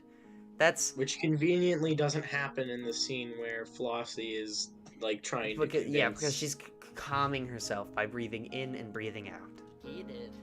But isn't screamatosis like a medical thing? Yeah. Don't have to shout. I guess. So- she has But there's a way to control it, as long as she, like, breathes in and out. screamatosis. I She guess. basically just screams randomly at extreme volumes. Thanks for the, like, expo. Also, people use air quotes 3 times this episode, which means that the amount of times people have used air quotes in the entire Battle for Nothing series is 3. All 3 of those times are in this episode. But I, like, didn't ask. Anyways, wanna, like, team up? Not like our last team wants to. Yeah, you or your stupid string friend. Take him. So Flossie was also not meant to be on this team. Flossie was meant to be also on the Gold Diggers. On the team where, on the scene where, like, Unity's like, no more annoying Tile or sarcastic Floss, which is a reference to episode 6. Tile comes over because of that, but Flossie was also gonna come over because of that. But I changed it because I'm like, I want to do something with Icicle and Flossie. I feel like their arc was pretty inconclusive, and I want to do something with Flossie. So, Not like our last team wants to. Yeah, you or your stupid string friend. So, and Coffee obviously has beef against all these people. She doesn't explicitly say it, but the reason behind it is because Pencil Grip is inadvertently, or at least these people are inadvertently the reason why Maggie left the island. Coffee and Glassy, they're friends with Maggie, and because of their, like, incompetence from last season, and specifically Pencil Grip, who convinced Coffee and Glassy to vote Maggie out, it ended up getting Maggie eliminated, and which caused her to leave the island. So Coffee kind of blames them for that. But because for some reason throwing Flossie at Icicle's face, Take him. makes Flossie join their team. Need a hand? I got 0. Also, Icicle was just meant to scream in that scene, but I thought it would be way funnier if she just, like, had to control herself. Nice Starbucks. I can't believe how much he... Also, team was meant to begin forming way later on, but I decided that it would be best for it to start its formation, like, right after Coffee throws Flossie at them. irritates me. Well, put it like this. With pencil grip gone, we can make our own team. Hey, you're right. Because Coffee and Glassy, even though they were, like, the most popular of the idiots, they were the last people to join, and probably had the least role until they, like, until episode 6, where it was confirmed that they were dating. So, they formed their own team this season, and Coffee kind of shows her leadership potential that she didn't really get to show in the past season because of the conflicting leadership between, like, Spoon and Icicle. Sticky, you seem like a good asset. Oh, jeez, I've heard that one before. Would you like to hop on board? Well, I'm flattered, but I can't... So, this is a funny joke, because a lot of people probably don't mention it. I'm not going to explicitly say that, but I'm going to play that scene back, but with the perspective that Sticky thinks that Coffee is flirting with him. Hey, you're right. Sticky, you seem like a good asset. Oh, jeez, I've heard that one before. Would you like to hop on board? Well, I'm flattered, but I can't really remember... There we go. That's all I'm going to say. So, In the past 8 years, that's the joke of did we that scene. happen to date or something in that time? That is actually funny. That is very funny. Did we happen to date or something in that time? And Coffee laughs in lesbian. No. Yo, Unity. I think it would be pretty cool if we teamed up. As long as Bush doesn't. Of course, Blocko. Come on, Bushy. Yeah. So, this isn't explicitly said, but Blocko has a very extreme hatred towards Bush, because as he says, Bush is a wimp. For the main reason that Blocko and Unity were good friends, and Blocko kind of feels that Bush is getting in between that. Hey, would Brick want to join us too? Probably. And also, I'd once again like to apologize for the train noises. I know for a fact that at least one of those went through on the mic. Yeah, I saw. you're good. And then there's this scene. Shovel, dirt. Alrighty, Elex, we're halfway there. Who's next up? If we want to expand the electronics, why don't we adopt the electronic... Oh, I forgot to mention a scene. Brick and Bush were originally not meant to be a part of the Gold Diggers. Their spots would have been taken by Flossie and Fry. They were originally meant to join team with Coffee and Glassy because they were all on a team together for a short amount of time, but I realized that Coffee, Glassy, Bush, and Brick probably wouldn't become friends because they were kind of forced on a team with each other. And also, episode 18, which was the episode where I kind of like made Bush and Unity friends, that was the episode that caused me to rework the season 3 teams. That was when I'm like, okay, Bush and Brick are going to be on their team now, and then that's what kind of like caused me to rearrange all the teams. It was a huge butterfly effect. Yeah. Don't really know where he went off to. Money was originally like I think Money had like at Yeah, I'll least, get like, into that. 2 members. No, 4. that it All originally was 4. supposed to have.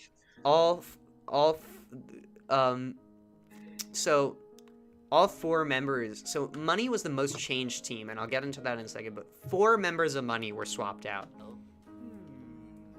Shovel, dirt. Alrighty, Elex, we're halfway there. Who's next up? If we want to expand And this is very quick, but this is a very quick reference. If I could pause and there we go. So that's a reference to BFB. It's in like this is in BFB 6 and then also in like an early BFDI episode. Where it's like, OMG, don't those people stand out a lot? They don't. They're just electronic. Viewers, you're a genius, Palma. Laptop and keyboard, come on down. Of course. Picked for the team with everyone's favorite. And even though Keyboard technically joins the team first, I have it here so that Laptop joins first. It doesn't really make sense, but I was too lazy to change it. Unwatchable. Competitors. Wait, keyboard. Volcano. With keyboard gone, we're the only OCAC OLAC valuers left. Alright, I'm tired of waiting. Cookie, Volcano, you seem like... Oh, of the people here, 3 people are voiced by Sam. That's 75%. I voice Volcano. Also, Volcano doesn't really have any lines this episode. She just makes noise. That's gonna change, I'll promise you. I really don't want her to just be like a new Woody. Good cross-dimensional gal pals. Want to form a team? Alright. Welcome aboard, darlings. Hey, count of 4. Picky also has the most the most change in voice actors out of every character. He's meant to have an Australian accent, but I do a really bad job at it. So, you just have to put up with this current version of Picky.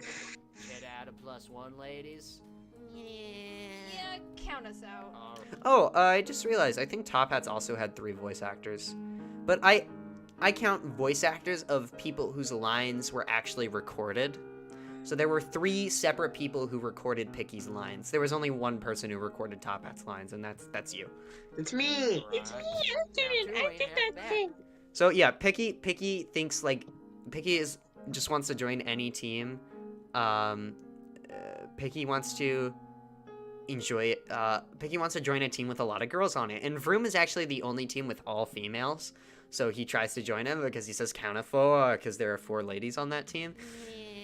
Yeah, count us out. Alright. And then he joins this team because it has 2 females on this team, or 2 females, Icicle and Mocha, and another 2 end up joining. So I guess he got lucky. Now 2 ain't half bad. Milady. Yep. 22 contestants remaining. Hey, do any aspiring jerks Okay, want to... here's the scene. All right. I just want to say that personally, I think my favorite character in all of Battle for Nothing that isn't voiced by me is Corey. I love a good villain, right? And Corey is like, all of her plans are amazing, right? Yeah. Like in season 1, her plan to get Kano out is it's surprisingly like Effective. well thought out, honestly. Yeah. Like, the only major risk taken is whether or not contestant voting will ever become a thing. Very quickly, before you continue, someone said Vroom is full of minors. Incorrect. Panny is over the year of 3,000. Okay. Yes. Continue. But Corey just... And then in this season, Corey is probably the most hated contestant by other contestants and by viewers. by other contestants, but no, I definitely think Cheez-It is the most hated. But, yeah, I guess. But Corey's definitely up there. Definitely. Right. So what does Corey do to account for this? Makes a team full of enemies, so the target is off her back and on literally everyone else's. It's actually genius. Yeah. Right? Corey is genuinely such an entertaining character. Form a team full of jerks, it works. And she tries and gets Breadstick and Pizza on board. Team up with the Masters? You serious? Girl hey, boss. you, Mr. World Destroyer. Wanna join us? You got the wrong guy. Oh, PC battery running low. I need it. Fix that. That team? It's fine. And then there's, Breadstick wants to join, because Breadstick used to want to destroy the world, but he doesn't anymore. No, Pizza, I think we should join. That team? Dude, I thought you were crazy when you wanted to team up with Xbox and PlayStation. I like Pizza's hand expressions here. And nothing's changed. Yeah, it was kind of an insane decision to team up with 2 people who are always fighting with each other. But now Breadstick wants to join a team full of people who all fight with each other. Oh, everything's changed. Sure, they might just be a bunch of jerks, but we were too. Ouch. Maybe we should... And Breadstick's not wrong, because as we saw in the first season, Pizza was very lazy. There's a reason why he changed as well, but that's discussed in the first season. It makes sense. It makes sense. Breadstick thinks that they can change them. He's that type of person that's in a relationship and says, I can change them. We should give them a chance to change too. For your information, I think there are... Okay, everything's fine. Alright. I got everything Sorry if there was some fumbling noises there. Alright, you're good. I literally used my microphone that I couldn't get working for the stream to hold the charger in place. All right, let's get back to this. Yeah. Okay, so Pizza agrees to join the team. Originally, he was not going to agree to. Breadstick was just gonna force him to. Count us in, Corey. Sup, Sticky. Maggie told me plenty about his and your past. I thought of this scene when I was going to sleep, and this actually inspired me to start working on Clash of the Creek again. So count me in. And also the scene was going to be different. Puffy says like, oh, Sticky told me plenty about, or Baggy told me plenty about your history, so count me in. This scene was very different. Originally, Puffy was going to go up to Baggy and say like, hey, I don't know what team I should join. And Baggy's like, oh, Sticky seems like a great guy. But as we saw in the first season, Sticky and Baggy are not very good friends. They do not like each other. Says, Sticky says, gonna pick a fight with me like you did at Homecoming. They have beef. So yeah, it changed from Puffy just saying like, oh, I joined because of your history with Baggy, and Sticky's like, oh, guessing you didn't go in depth. Oh, I'm gonna... Someone says, what do you use for BFM? And I don't use Google Slides anymore, I use Wondershare Filmora. Assume you didn't go that far in depth. No, but coffee... Just like me, I actually use Wondershare Filmora as well. Nice. Which, by the way, check out my channel. I don't really feel comfortable plugging, but check out my channel. It's in the description. It's in the description. Don't worry. Of this stream and Clash of the Creek. No, but Coffee and I share traumatic experiences, so it's cool. So Puffy's talking about traumatic experiences. What traumatic experiences are? To animate, same thing. I use Wondershare to animate. Why incognito mode? Because why not? So what traumatic experiences are they talking about? Puffy is talking about the day his parents died, which are, I think it's in the description of one episode. Puffy's parents didn't actually die. He just tells people that his parents die, so they don't get like confused about why he's depressed. He's depressed. He doesn't really have a reason. He just is. And Coffee's clinical depression. Yeah. Where, like, your dopamine receptors are just broken. And Coffee has a traumatic experience because her parents kicked her out because she was a lesbian. That was said in episode 18, but it was said very briefly. Oh, yeah. And I think I said that on the last director's live stream. Puffy! Who are you? This was always the plan, though, for Poca to join Puffy because he was the only person relatively nice to him. Since you were my only teammate who was relatively nice to me, I'm joining your team! Hooray! Hey, yo, get a load of the blockbuster. Hey, see? Remember those weeks we spent in Okakolac Valley? Yeah, it sucked. Well, what about my story that left you dying of laughter? This is just a bunch of... Coffee's just, like, Copyright's just pulling out all the references to try and get Blanco to let him into their team. In episode 6, yeah, they were all stuck in Okakolac Valley together. And then in episode 7, Copyright told a story that Blanco was laughing out of. He's just like trying to get him persuade him to let him join. It wasn't that funny. Hey, Goldie and Copyright, you guys can tag along. Finally. Man, I am loving this new team. No more annoying Tile or sarcastic Floss. Shut up, Bob34. Leave. Just us. Team, hey, Ruby. I'm a big cork sick, so Boogmark and I are gonna hop on the U-train if you know what I mean. Toot toot. Oh, also, I think I've been forgetting to, like, Goldie and Copyright were always going to be on that team. Because Keyboard was originally meant to be on Money. Because he was originally supposed to be friends with Sticky, but I changed that. I mean, not Sticky, he was going to be friends with Picky. Breadstick and Pizza were always on, the enemies. Yeah, alright. And Tile and Bookmark were always going to be on the Gold Diggers. Wow, you're so persuasive, Do Tile. not speak without my permission. That was a last-minute added line. Told us about your Because I just wanted to bring back Tiles. So, as people... Alright, let's talk about Tile. Because a lot of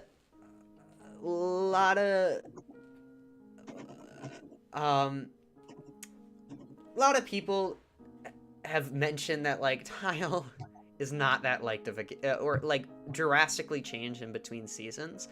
And they're not wrong. They're not wrong necessarily. But, like, Tile had a very gradual change from a nice, happy character to a more aggressive and rude one. And the main reason of this is because, as Unity points out, Tile is an attention hog.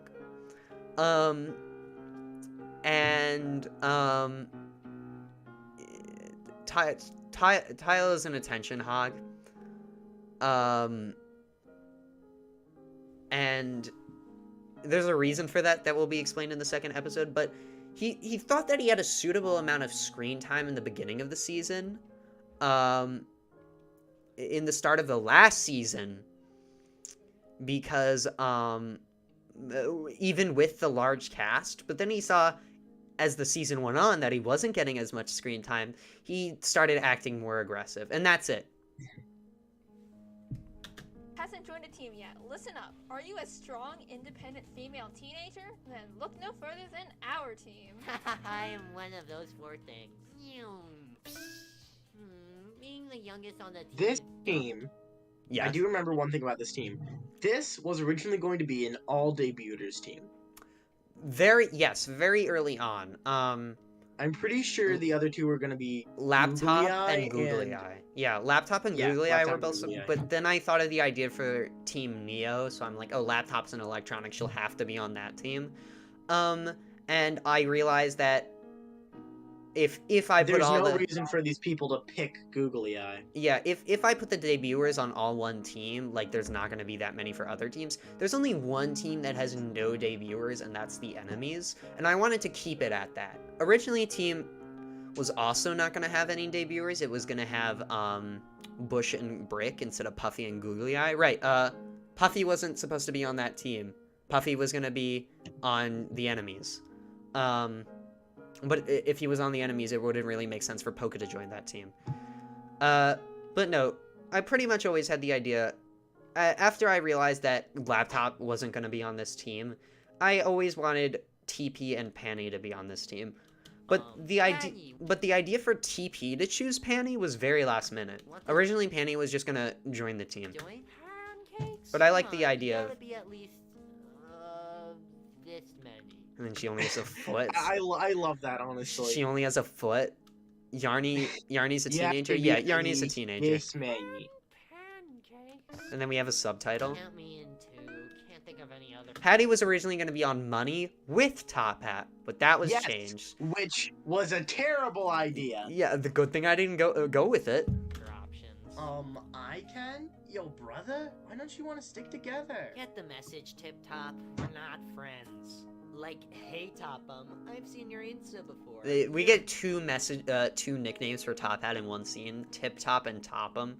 Like, pretty rich. Why, in fact, I am. Let's, like, say if you, like, fund our team, I'll, like, give your company a shout out. Well, that seems like quite the ripoff. You couldn't possibly. And I think it's like canonically Mocha has like 3 million followers or something. I'm in.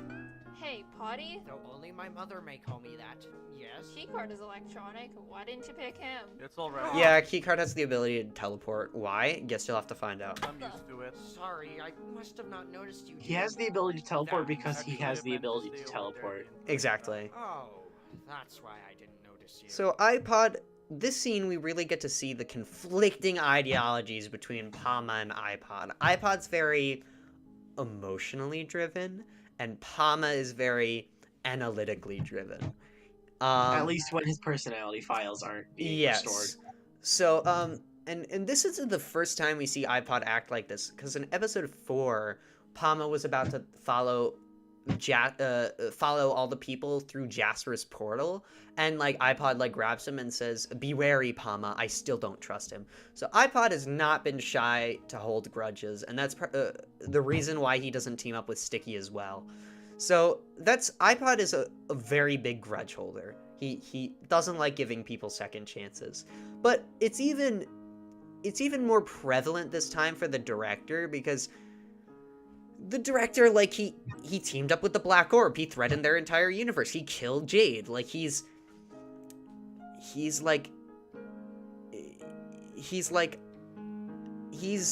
a bad person in iPod's eyes. Even though he, like, here, as we'll show quickly. Director be considered an electronic. He has the icon of a camera. Yeah, like the ones he enslaved. Talking about the camera Also crew. murdered Jade. Mechanical minds analyze what was. So shows an image of the director teaming up with the Black Orb. Determine what is.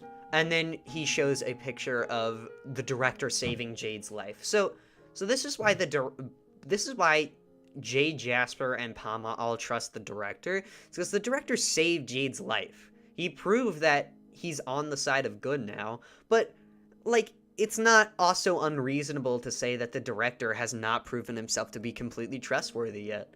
So that's why you could kind of see an argument made for both sides of why the director should be trusted and why he's a bad person. And we see those two different ideas with iPod and Palma. However, as we see in this case, as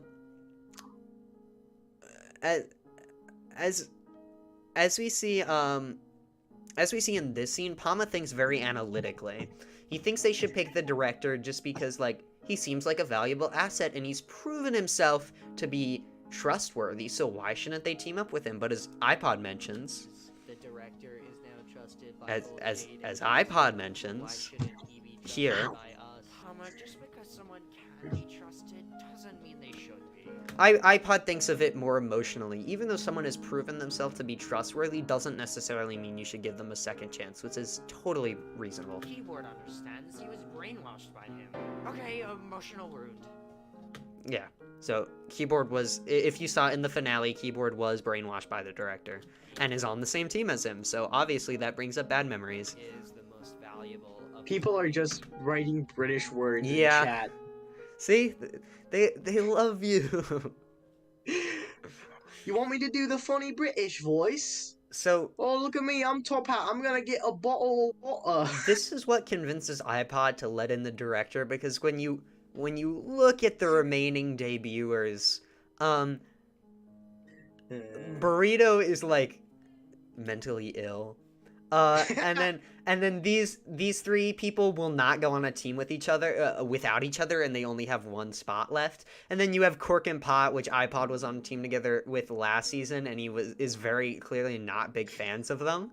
And then Googly Eye just doesn't have a brain. So when looking at this, he's like, okay, even though he just decided to destroy the entire universe, I guess he's not as bad as the rest of these people. participants. Fine. Director, you can join too. Oh, thanks. I find it insanely Hi, funny that look, people are just cookies saying on British napkin. like Come words on, we in gotta chat. join That's him. great. Alright, Corey. Hooray! It's Tuesday. Kiki, Pod and I are here to join No, that's your not high team. pitch enough for Oh, Top Hat. Top Hat's what? more high pitch. So it's Tuesday. Whoa. So Pip Cheerio. I'm gonna drink my tea and eat some crumpets or whatever. So British thi- people do. this scene of Cork. Join your team. Oh, do I know you? Whoa. So the second so this was always the plan for Sticky to remember Cork or forget Cork. I mean, it makes sense. He didn't have his brain, and Cork thought they were friends. So, Oh, hey, I didn't but mean to. it was, though that was always the plan, it was not always the plan to have it hit Cork as hard as it ended up hitting him. Upset you? I just haven't had my brain for a while, that's all. Did we happen to be friends? 6, 7. No team has 4 spots left. What? We're gonna have to split? Relax, Pop-Tart. Team separation won't split our alliance. Yeah, I guess you're right. Whoops. Just as long as we don't All get right, teamed yeah. up with... I'm subscribed to that person. That's that reveal. So originally the alliance was not supposed to split. They were all gonna go on Team Money with each other, but I thought it would be way more compelling to have them split. And Burrito and Mocha were kind of set up as being friends in episode 4. So it would make sense for Burrito to want to join her team. But then it came to the decision where, okay, which of these who's these people, who's gonna go, one person has to go with Burrito, who's gonna go to the other team? And I'm like, so that's when I came up with the idea where, like, okay, it would be very funny if Kano ended up being on a team with Corey again. So I'm like, okay, Kano's gonna go on the enemies between these two, who's gonna go on Team Money. And I honestly think because of how long Kano and Pop-Tart lasted together, I thought, it would make sense for Pop-Tart to go with Kano, especially considering Pop-Tart hates Mocha. So Soap is like, okay, I'll take the blow for you guys and go on Mocha's team. Okay, wait, before you unpause though. Someone in chat asked a question Hey, that I feel you need to answer. It's, would Top Hat call Cookie Biscuit? Yes. like, what's the hat burrito? Okay. I was wondering if we could join your team. Just note that it is now a lore I thought we, inconsistency agreed if to, Top Hat ever our calls Cookie All Cookie. right, you can Not unsubscribe joining your for me if I ever write Top Hat as calling Cookie Biscuit. Looks like one of us has to. As calling Cookie Alright, Cookie, I'll do that it. is. So, Oh, yeah. You can't be serious. Pop-Tart, if either of you guys join this team, you'd just be miserable. We'll still be I've noticed that people are talking about Domino for AIB. Domino's actually my favorite character from AIB. So maybe that had some influence on how I wrote Top Hat. Alliance no matter what. You really did get your head back into the game. And that's a reference from episode 15 where Pop-Tart eliminates Soap because she quote-unquote doesn't have her head in the game. And now that she's gotten her head back in the game, apparently, they're all good now. Thanks. Go find yourself a good team. Well, Even though it's sure more of an won't be emotionally good. driven Any thing, so team wouldn't is a that be good team taking your without head Mocha. out of the Hey, game? it's Corey. For who now? How? No, like there's the phrase like, get your head into the game. Like, yeah, I know, but like, literally, No, but it's not, I guess, but it's not in a literal sense. See I Pop-Tart. guess. Great to see you too, Kano.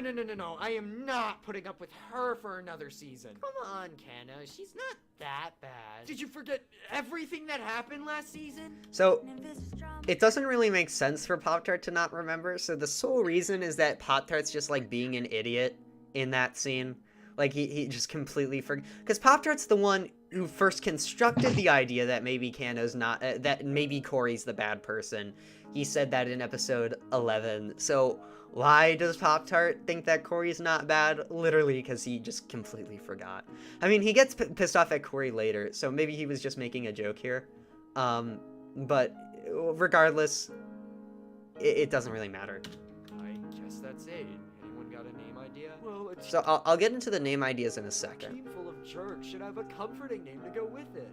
I liked it better when you hated me. No! We must be baggy phobic! So originally I was gonna say we must be anti-baggy, but I like baggy phobic better. No way I'm wasting my first team name on that. We'll be teams? How am I gonna last on a team where everyone's just enemies?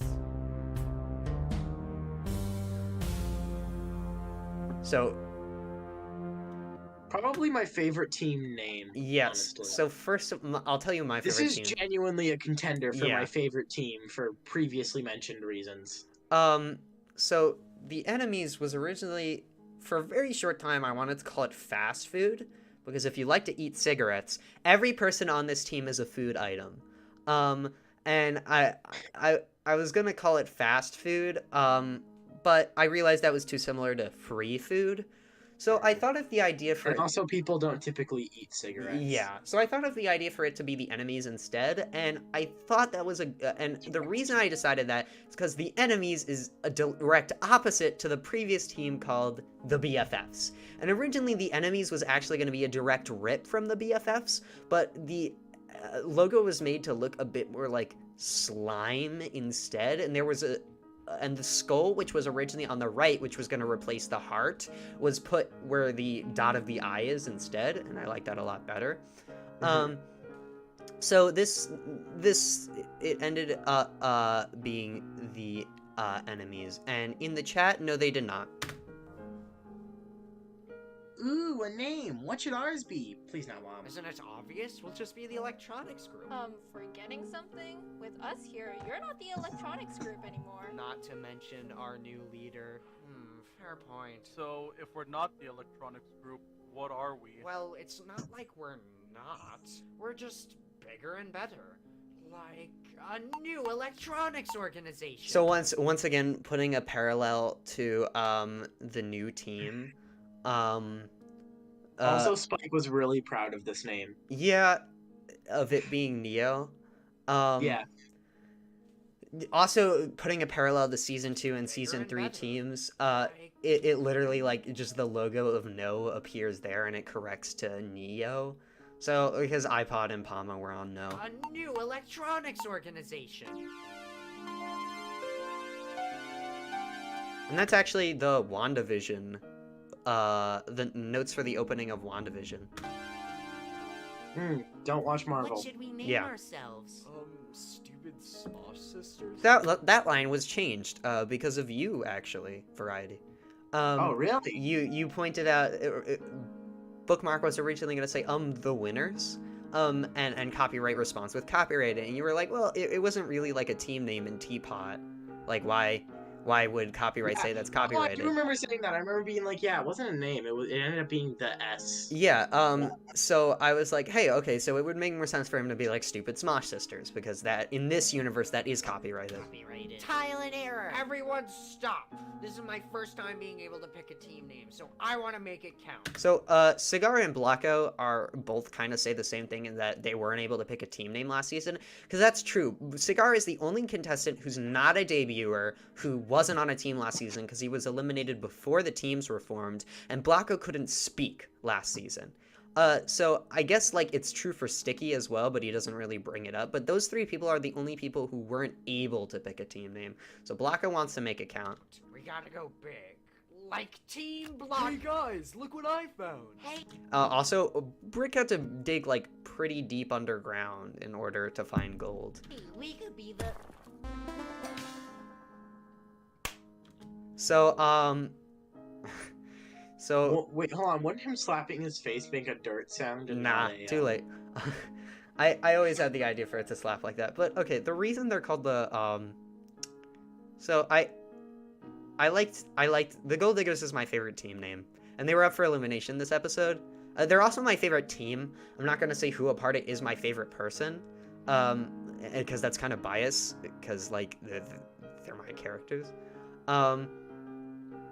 But regardless, I think that's half of the reason why I made them up for elimination this episode, because you gotta kick some of the goodies off. I also think, like, a lot of people on this team are relatively, like, well-liked. Like, Bush and Brick got far this season. Goldie and Copyright are, like, fan-favorite debuters, I think.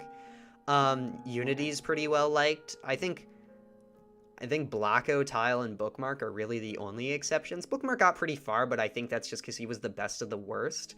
And Tile and To be fair, I am pretty fond of Bookmark. Yeah. I find him funny. Blacko was like the last person eliminated before the merge, and Tile was the first person eliminated before the merge. So they got like halfway through the season, but this is the best performing team. Like everyone here got like there was only, of all the contestants on this team, only one that participated last season, only one of them didn't get to the merge, and they were the second to last person eliminated before the merge. So they're the best performing team, which is why I made them up for elimination so early on. Alright, ladies, what ideas do you got? I don't really care. If you guys got nothing else to say, I guess we're gonna have to be... Vroom. Alright, gals, time to use your tiny but beautiful brains to conjure a name. Ooh, I hate you. I don't think I have any. Because the word idiot comes out of your mouth, Oh. I will strangle you. Just There was something cut off where Pencil Grip's like,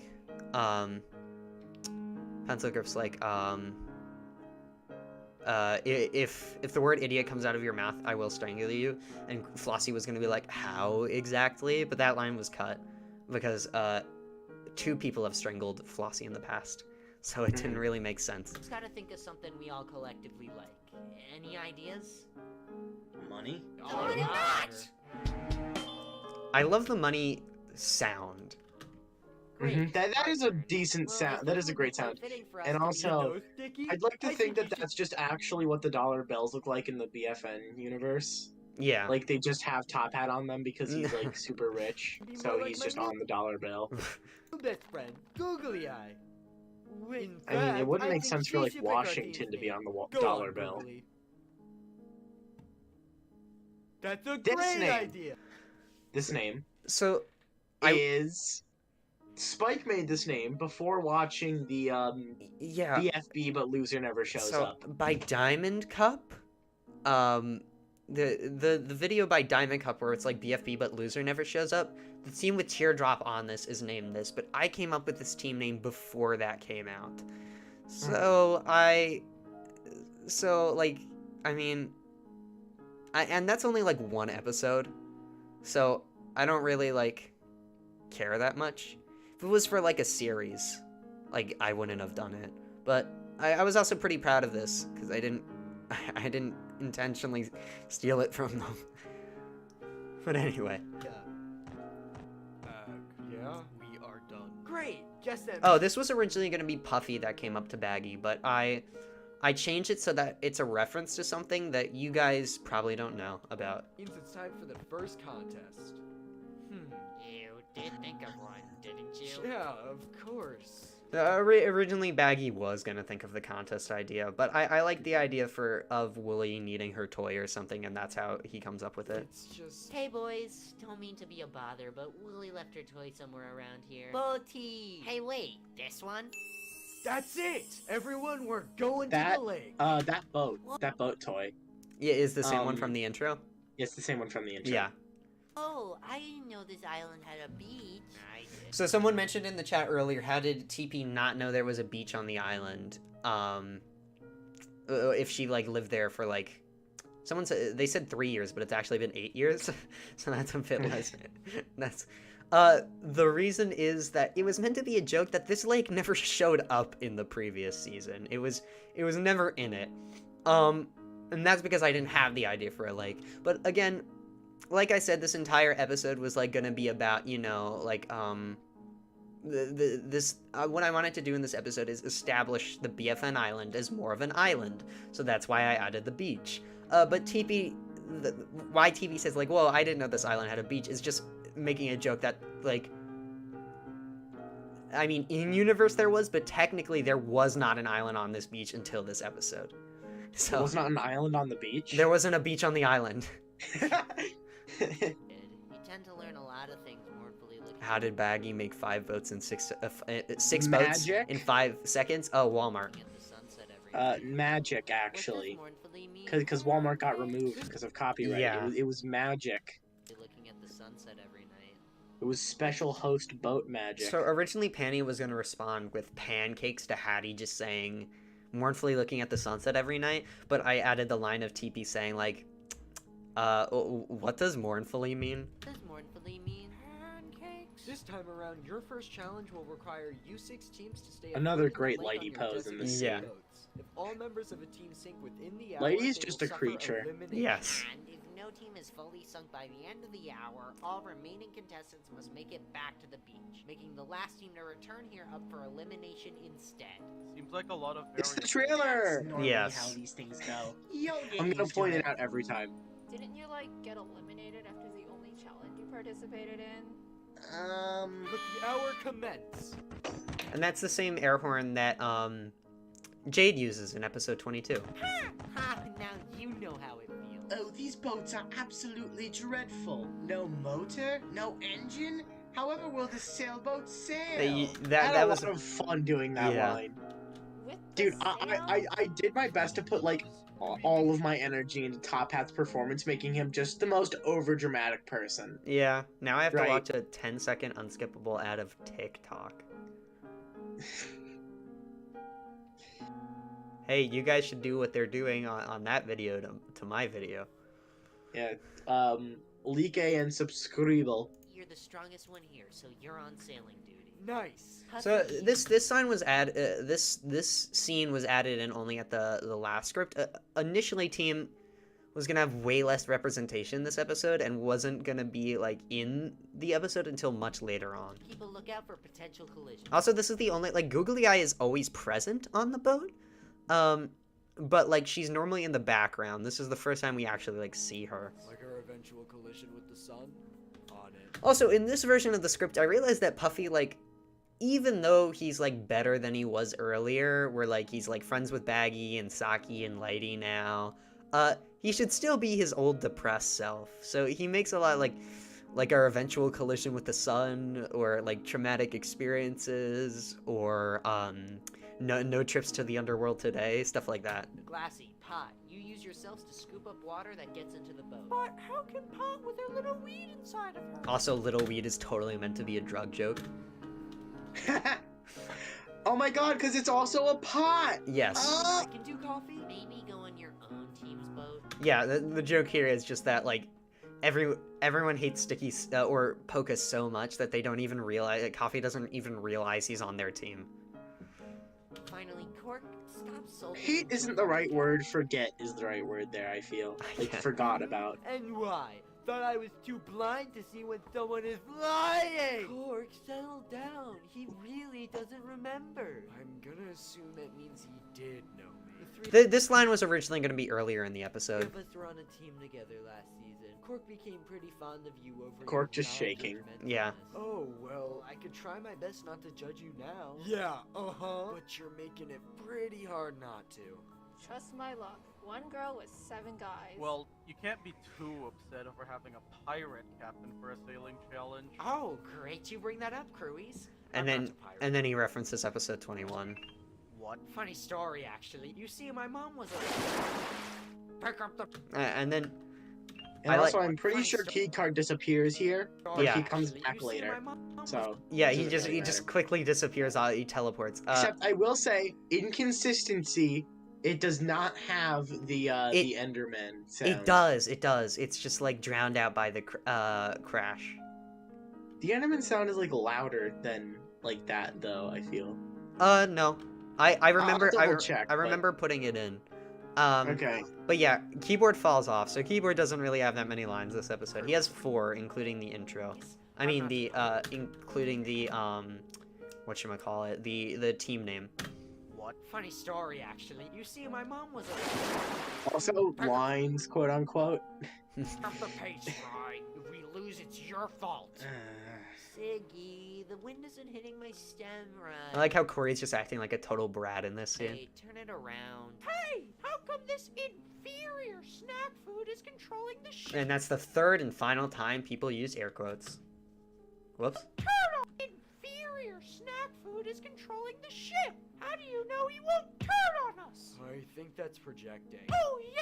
Watch me project my voice onto your Settle Also, down, I guys. love that line. I love that line so much because Cheez-It says, "Watch me project my face onto your fist." No, he says my voice onto your face. Voice onto your face. It sounds like the other way around, though. Watch me project my voice Like listen to it. Settle down. I hear voice onto your face. Oh, guys, why don't we all Okay, just I take a don't, deep but breath that's and fine. make friendship bracelets. So yeah, I kind of predicted that. I don't think Breadstick is gonna be that liked this season, because Yeah. his character kind of went from like, oh, world destroyer to like now just overly nice. Yeah, and I think that's funny though. I think people will Yeah. find that funny. even Pop-Tart's fed up with it. Or we can take a break and have a bite. Kano and I got some grub on the way here. What kind of grub? Pizza? Originally, I was actually gonna draw vomit coming out of him. That's a bit too much.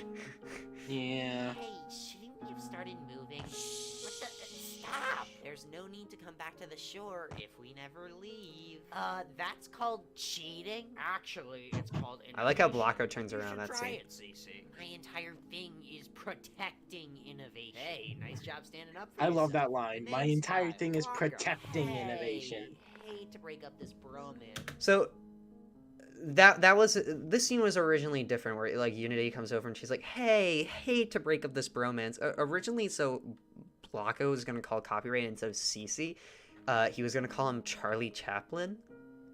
I think I was tired. Nice I reference. think I was tired when I wrote that line, but I just changed it to I just changed it to Cece to show that like Blocko still doesn't know Copyright's name.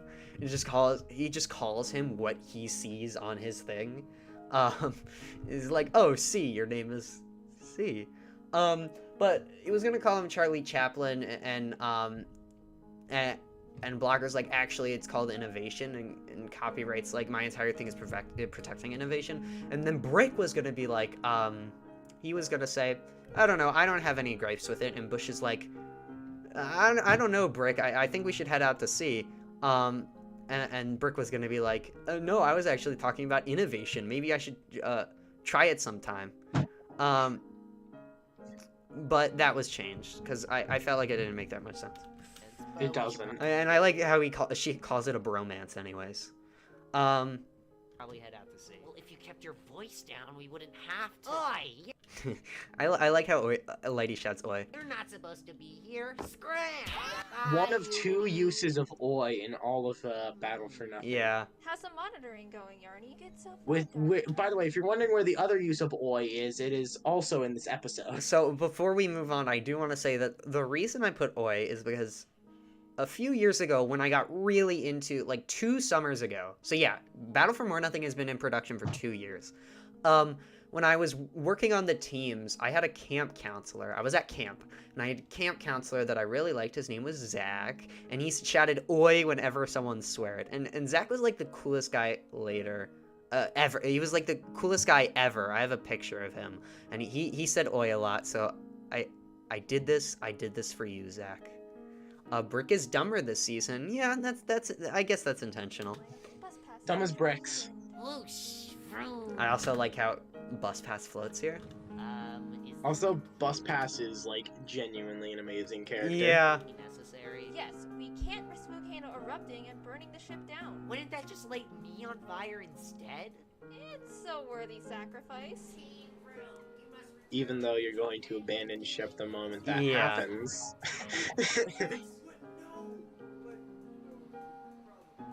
Great. Just when I got things up. So, but Dust Bunny is a lot more aggravated in this episode than she was gonna be in previous iterations of the script.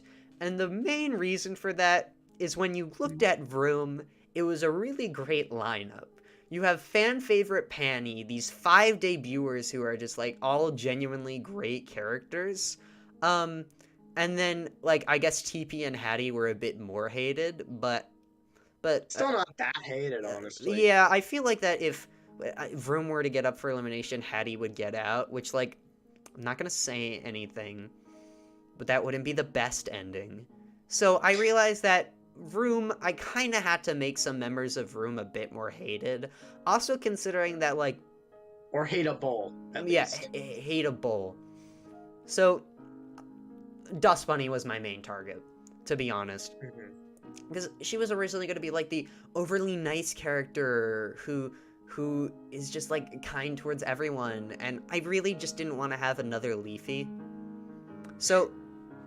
And even then, even then, I'd say Leafy is more fake nice, honestly. Yeah, so I... Like, it is surprising how little nice Leafy actually ever does. So, the thing I wanted to say, I can sum up Dust Bunny as... She tries to take initiative and lead her team and act like she knows what she's doing, but when it really comes down to it, she doesn't know anything. That's Dust Bunny's character signed up to a T. Also, this idea to abandon Panny was originally, like...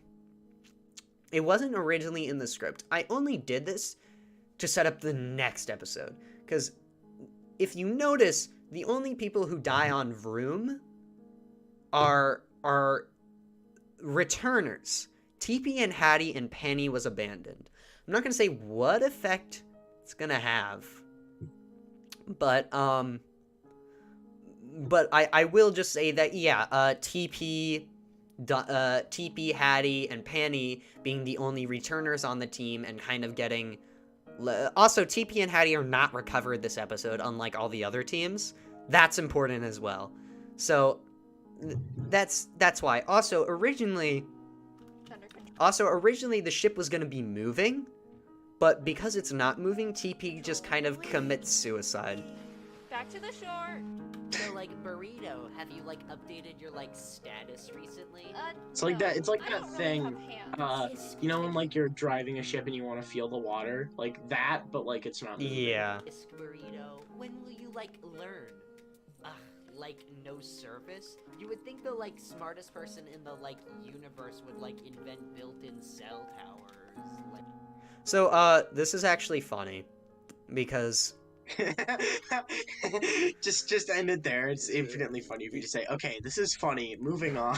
No, because Jay did invent built-in cell towers, as we saw in episode 19, where he says, like, thank God I invented interdimensional cellular data. And which means that, like, Baggy, it means that, like, he can... It means that Baggy can, like, his phone has a built-in cell tower, which is what Mocha suggests. Also, that line, thank God I invented interdimensional cellular data, is not a joke. To everyone who thought it was funny, you are dumb. How'd he give it to you? Ugh, like, rude. Don't mind him, darling. I respect women. I can, like, tell. Icicle, I promise you, I didn't mean to lose that challenge.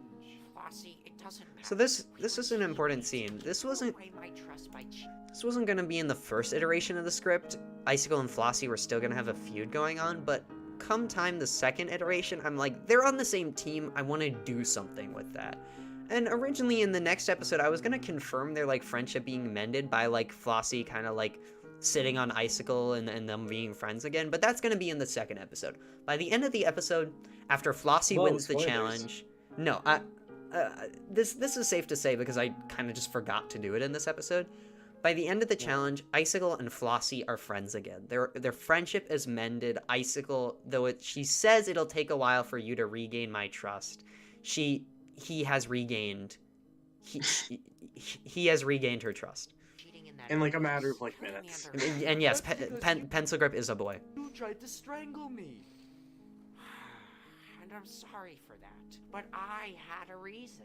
I was doing everything I could to keep our team in check after Spoon And then this is a reference. That first image was in BFN 3. tried to break us up. That was BFN 4. And then you. And then that's BFN 8. As a kid, Icicle, people can't relate to Once again, more of those little wavy scribbles. Yeah. I still am. Please just don't. I'm just waiting for the scene where I can point out the scene where I don't like It's it. gonna take you a while to regain my trust. Wait, it happens again? No, there's a specific point where it's not angular, right? But that happens again? I'll explain it when I get there. There's like a point where it's not angular. Okay. There's a certain thing that isn't angular. Held the TLC 3.0, destroyed during the Director and Black Orbs raid. Are you serious? No one cares that iPod just killed Keyboard and nearly the rest of us? Well, maybe he should have kept a better grip. Which is offensive because you can't really grip with only feet.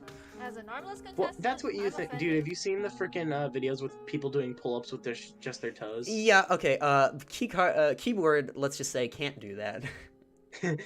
Hypothetically. I care. Keyboard doesn't. And also, their keyboard feet are suffering just from kind of iPod. flat entirely. So Yeah. I guess I that forgot to doesn't- mention something earlier. Palma's the one who suggests to iPod that Laptop should join, that the Director should join their team, but originally it was going to be Laptop who suggests it. Laptop and Keycard were originally going to be on board with the idea of the Director joining the team, which doesn't really make sense, considering that the Director and Keycard, or the Director terrorized Homeland, or at least the BFN Island, which is in the Homeland dimension, which is Laptop and Keycard's home.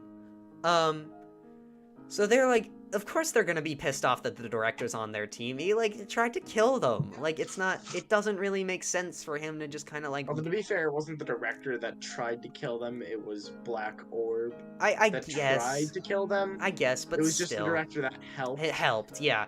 And so- also, Black Orb theoretically probably could have done it probably could have done it himself with enough time, Yeah. but the Director just helped. help speed things along. So, but Yeah. it wouldn't make sense for them to automatically be, like, okay with the Director, with, like, nothing else to prompt it. Which is why, like, the Director is like, oh, Keyboard doesn't deserve any more suffering, and Keycard's like, sure, like, reluctantly. And Laptop doesn't really have any, like, doesn't express any aggravation towards the Director this episode, but she definitely doesn't, like, express that she's on board with him on the team. iPod especially doesn't, but that was always the plan. And just generally, I felt like it was a lot better to have Palma be the one to convince iPod. Didn't really make sense that just these random debuters were to be like, oh, iPod, why doesn't the Director join our team? And iPod wouldn't just be like, no, you don't get a say in this. I'm the team leader. It just means a lot more coming from a person that he's been friends with for a long time, and that being Pama. So it made more sense in both of the sense of, like, keycard and laptop shouldn't really like the director, and also that it makes more sense for the iPod to be okay with the director joining the team if Pama's the one who suggested it. Sure. Wait, why is iPod still sailing? Come on, what are the odds I'd crash again? Statistically, you have a 100% crash rate. And this is true because iPod has only sailed the ship this once, and because he's crashed once, it means that he has... Okay, theoretically, he could have sailed it after Homecoming with Pirates. Yes, that is true, but he didn't. He Okay. He doesn't know how to sail, and then the director and laptop, they fly off. Statistically, you have a 100% crash rate. And then also, there's a quick scene here.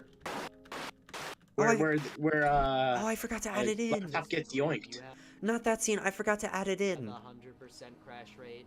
What? You forgot to add in an entire scene? Not a scene, just a quick, like, reference where Pama, his screen goes blank and there's a rebooting symbol on him. That, I forgot to... I was always like, why did his personality change? No water touched him. Yeah, that's... I forgot to do that.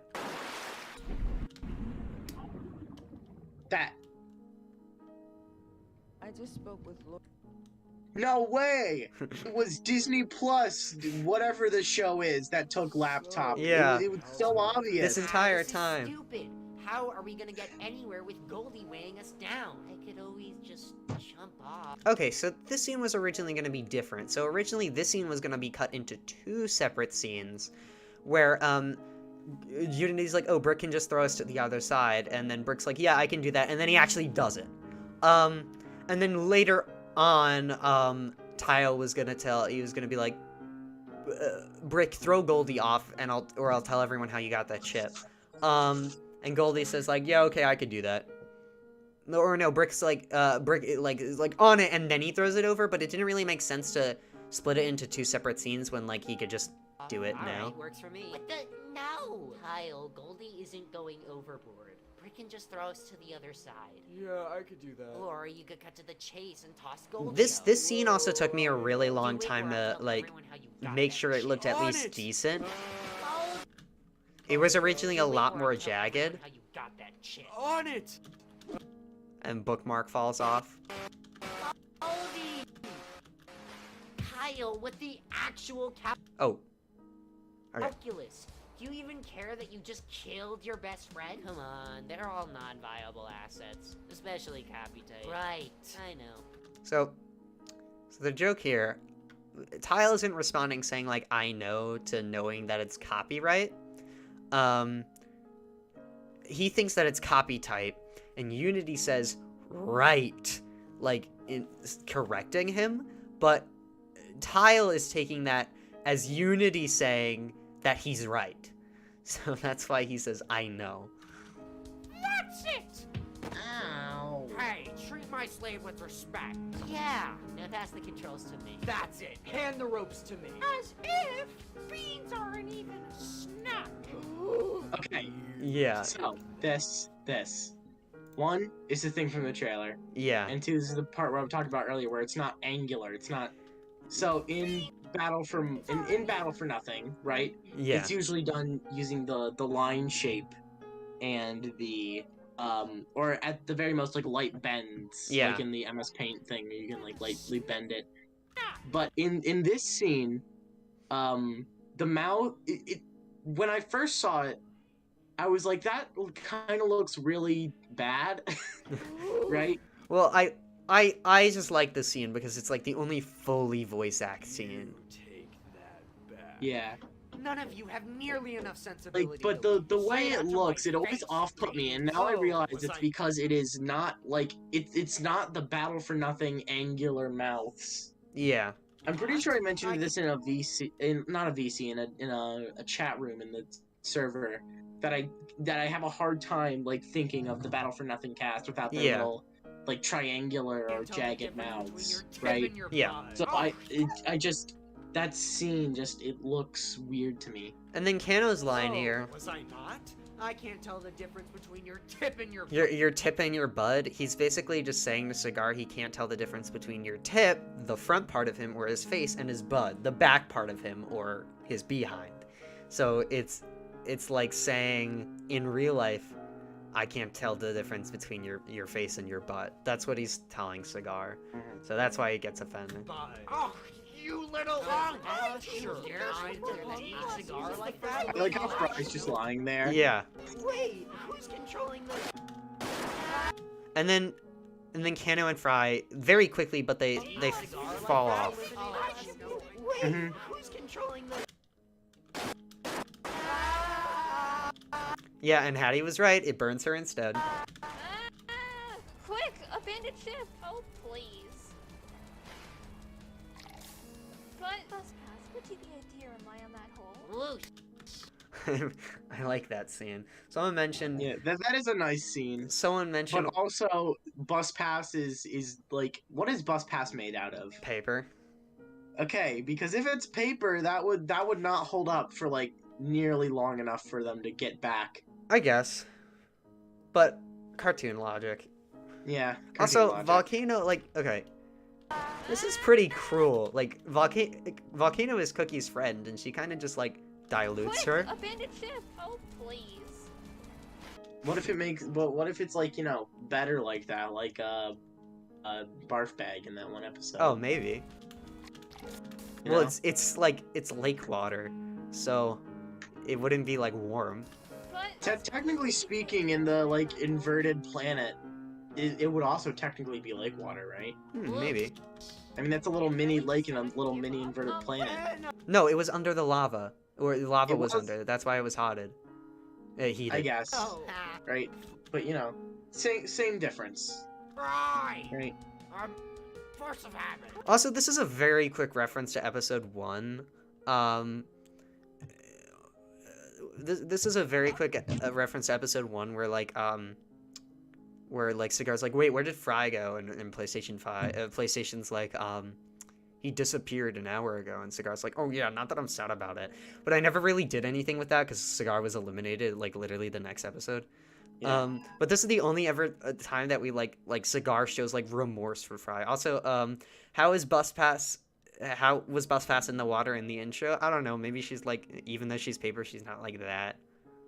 Like laminated? Yeah, maybe laminated. Yeah. No. Fry. Force I like how even Pop-Tart's surprised. of habit. great. No more distractions. Hey, quit it!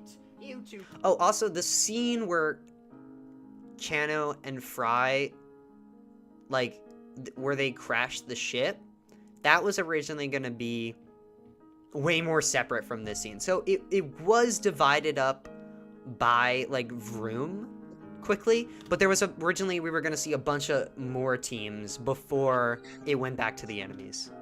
Quit being a hindrance and get to the other side. I really like how I'm commending myself here, but I really like how the teams like did show up, or like how the teams were ordered in this episode. Like I think like each of them got a decent amount of screen time. Of course, like I think the most rated scenes or the underrated teams this episode, the ones who got the least screen time are Team Vroom and Team. But I mean, they both had their times to shine with like the volcano erupting and the crack forming in the boat. So like they still had their like scenes, but they're the only teams who only got 2 scenes. The rest all got 4, except Money, who got 3. And actually, no. Team and Vroom got 2. Neo and Money got 3, and then the Gold Diggers and the enemies each got 4. So the enemies and the Gold Diggers were the most represented in this episode. Alright, don't want to be first out anyway. Which, you know, makes sense given the Gold Diggers were up Yeah. for elimination. Who was the last to lose last And also, I will say that even though the Gold Diggers is my favorite team, the enemies is my favorite team to write. There's so many good characters on it, and I love how they interact.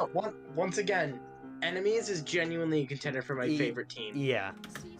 So I say I It got might even be my favorite team, honestly. Yeah. thoughts now to target a ship. As No previously soaps on mentioned, that Corey one. is literally my favorite character, not voiced by What does me. it matter?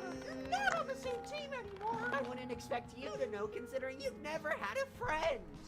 And then this shot where Cheez-It looks through, where you could see Puffy through Cheez-It's thing. Like, I really like that. I think, and this entire thing where it like shows like Cheez-It, he feels remorseful towards Puffy, where he misses his friendship with him. That'll be discussed in the future. And I like it because they're like people, you know? Yeah. They're still people. They still have emotions. and Cheez-It, And also, this scene, it shows everybody from the top, from a top perspective. yeah, top hat's Andy, it's terrifying. you sent me I sent the you- upwards top hat thing. Yeah. You want to know something else you sent me? What did I? I'm literally gonna like send it to you quickly. All right. Because I literally looked for it quickly, so when this scene came up, I could remind you of it. Oh, did it not send it properly? Whatever. You'll have to re-download it or something. Or maybe I can copy the image. BFMN curse. It's basically Whoops. this image of. It's fine. I don't gotta scroll up that far. It's literally right here. It's this. This is something that you sent me as well. Oh yeah. That you can show that on stream probably. Here, wait. Right. You could like you could find a way to quickly show that on stream. Let me. Whoops. Let me see. I'm very scared to accidentally show anything. Yeah. I'll do that later. Yeah, no. Sorry, so... There's the other oi. Yep. And then and this is gonna be a reference to BFN 13. Guys, we have an issue. A crack formed in the wall. Water's gonna flood the boat. That was an exact, like, I redid the lines, but it was the exact same lines as BFN 13, where Glassy's like, a crack formed in the wall, water's gonna, Pocus says, guys, we have an issue, and Glassy says, a crack formed in the wall, water's gonna flood the TLC. But it's different this time, because now Glassy and Poke are on the same team. So that's pretty ironic. Oh. Quick! Scoop it out! Hope your plant pet doesn't mind. Are you kidding me? God, really sticky? How is this my fault? Obviously, the universe is trying to tell you how much of a oh. Hey! I guess I'm over here now. No trips to the underworld today, I guess. And then there's this scene. This was also Very well animated, I must say. this was also a last minute scene. Oh, I animated and wrote the scene while I was in the editing process, because I was going to sleep and I'm like, wow, Bush and Unity are going to be up for elimination this episode, and I really cut anything that remotely showed that they were in a relationship. So I was like, okay, I gotta add this scene to make them more redeemable characters. Hey, what's got your trim in it? Also, I feel I like think probably one of the biggest problems with the season so far is that a lot of things that you expect people to know from the first season weren't explained that well. yeah, I don't think it's that big of an issue though. I think like still Yeah. going into this Raw, you get a good idea of who everyone is. Yeah. And like that's true for any show. Like of course you have to know a little bit about the previous season. Yeah. But I'm not talking about knowing. Yeah, but like I'm saying that like stuff in the previous season wasn't explained well in that season. Oh. Right. There's a very specific thing I'm talking about. Which I will quickly DM you. Oh, okay. But I feel like Unity, she acts like a very aggressive character this episode. And it's mainly for the reason that, like, of how incompetent Tile is acting, Tile and Blocko are acting. But, like, nonetheless... Oh, yeah, that's not that big of a deal, though. That's gonna be explained later this season. Yeah. So, the reason is because I thought that Unity was gonna be perceived as just acting normally aggressive. For like, no prompted reason, but I underestimated my viewer's competence, and, I think Unity is definitely, there should be a recap of season 2. That's true. I think I was scared that people would be like, oh, Unity's acting mean. She's a mean character, and I really expected Unity to get more votes than she actually got. But no. I'm not sure if it was solely because of this scene, but I think people recognize that Unity's not a bad person, and she was just acting aggressive because of Tile and Blocko.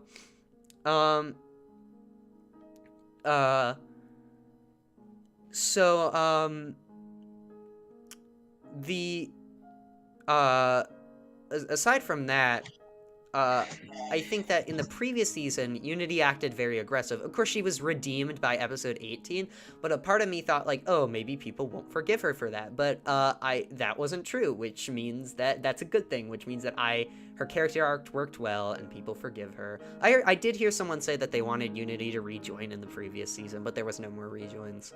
So, yeah, Unity is a more liked character than I thought she was, and I'm not sure if that's because of this scene, but nevertheless, I'm happy I implemented the scene in the first place.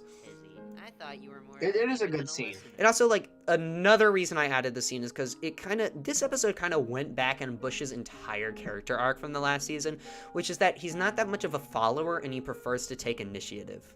That was kind of completely abandoned, because, like, he was, like, people called him a wimp, and he was just kind of, like, following Unity and being pressured by Bush and Tile. And the reason I added this scene is just to show that the reason Bushy isn't acting that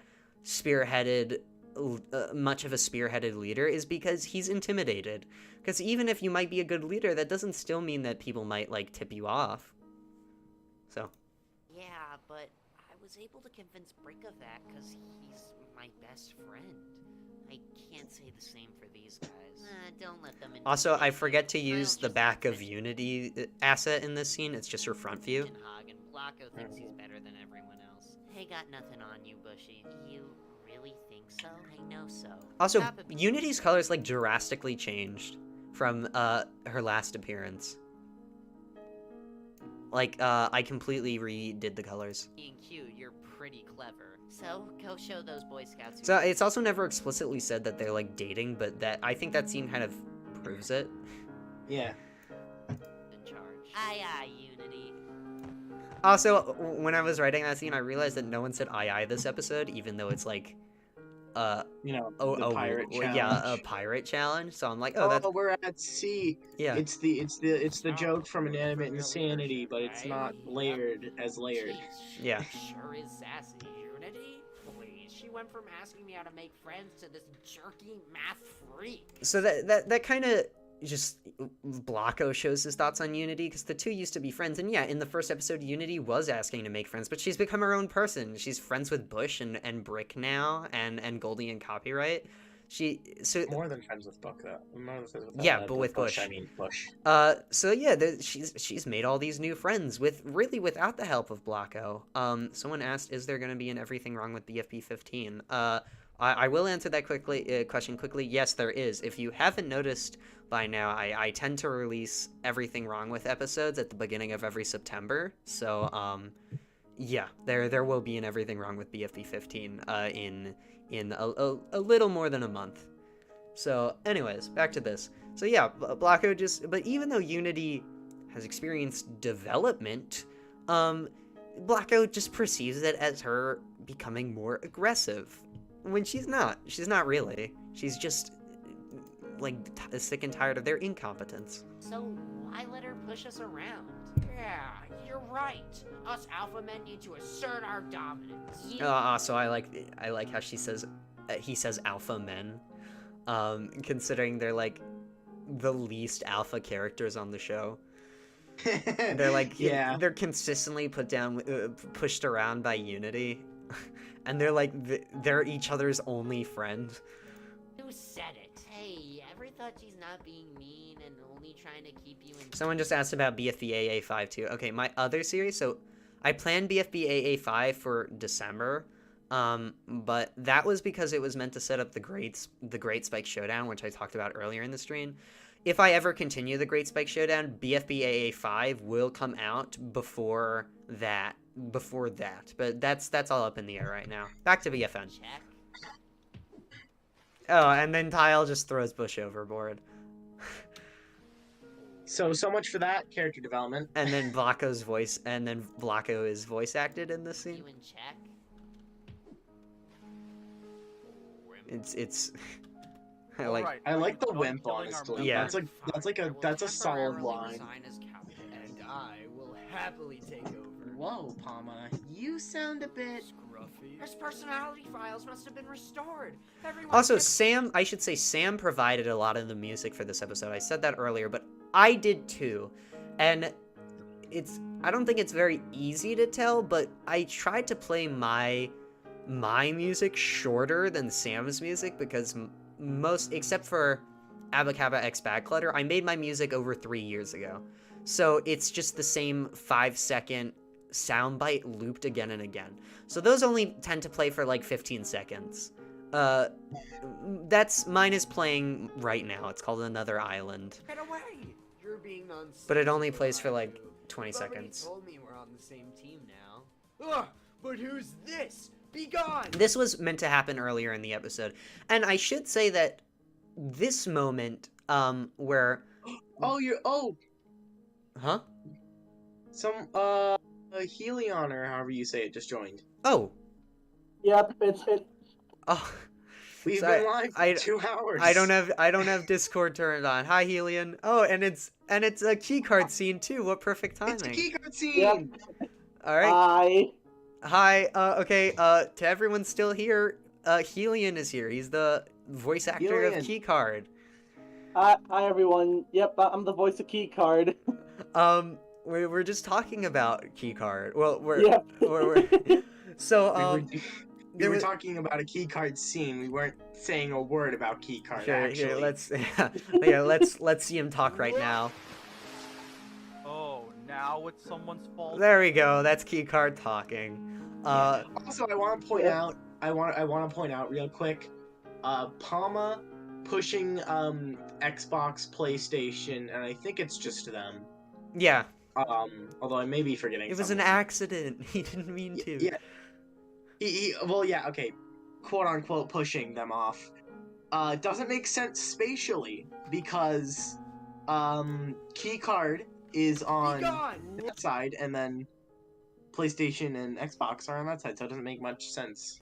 Well, I guess it's the rock of the ship. yeah, now that I'm looking at it. that's what it is. That's why iPod doesn't fall off because he's holding on. Also, Neo becomes deathly close to losing, like with having only one member left. Yeah. And also, how did Xbox not fall? I mean, not that I'm upset about it, but how did Xbox fall off? Not fall off the first time when he was on top of both somebody times? else? Both times he was on top of somebody else, and he didn't fall off either time. Luck, I guess. But back to what I was saying. There was a cut scene where Try and separate those two words more. a cut scene where Laptop and the director, between the two of them, I'm not gonna say it. I'm not gonna say any more because that's a very, very big spoiler. But yeah, they were gonna have a scene, and this was gonna take place earlier. The Laptop and the director scene were gonna be here, but we got Keycard warping around and causing the death of 3 people. Even though, like, technically iPod also has a death of 3 people count, and if you can even call it Keycard's fault. Oh, now it's someone's fault. Yeah, I mean, if anything, as far as we can tell, like, I mean, if we really go by the logic, I feel like it would have just been a death of 4 people instead of 3. Yeah. Because if Palma pushed Keycard and he just wasn't in the way, he was still in the way. He was still there. Xbox and PS5 probably would have just gone off anyway. Yeah. As we stick together, we can overcome any dang it. So if anything, it's like... Also, let it be known that Keycard never fell off the boat. Yes, he teleported off. Yeah. Yep. So, does that mean that the team would not have been eliminated given...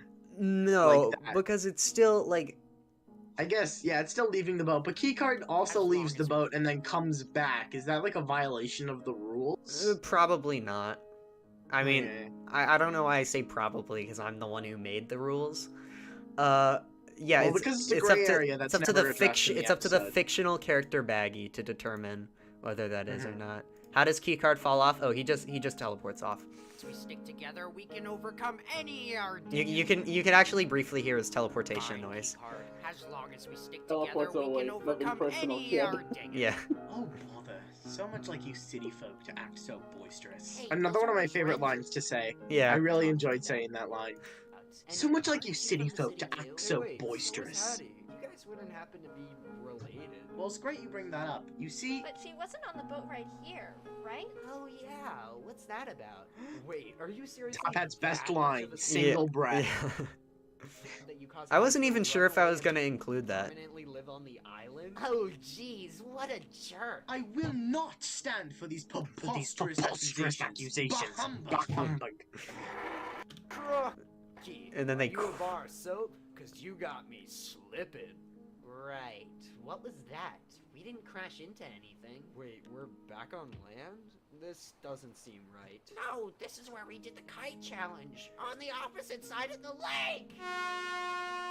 Alright teams, your hour is up. Make your way back to the shore. So originally I recorded that line of Baggy shouting from afar, so I had to re-record it because I animated the scene of him, like, of it being right next to him. It wouldn't really make sense for Baggy to be shouting like he's 15 miles away when we see him right there. Also, I like how Panny's just sitting there. Technically, Panny never fell off the boat either. Also, there's the music that plays for the rest of the episode is music that Sam made specifically for Battle for Nothing. I told her she made a song and she said it was for another thing, and I said like, oh, but this sounds really great, and she's like, oh, I'll just remake it for the episode, and I'm like, wait, actually? And she says, yeah, and she does it, and it was so good that like I just played it for its entirety for the final part. Everyone back on the ship. Great, we're already here. Hi, Panny. Pancakes. You guys didn't exactly come back immediately, but I guess that's alright. Vroom is the first team safe. Phew, at least you didn't give up on getting Panny back, too.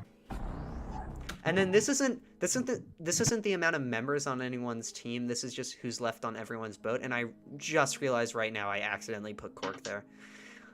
He's not meant to be there. But this is just how many people have to return.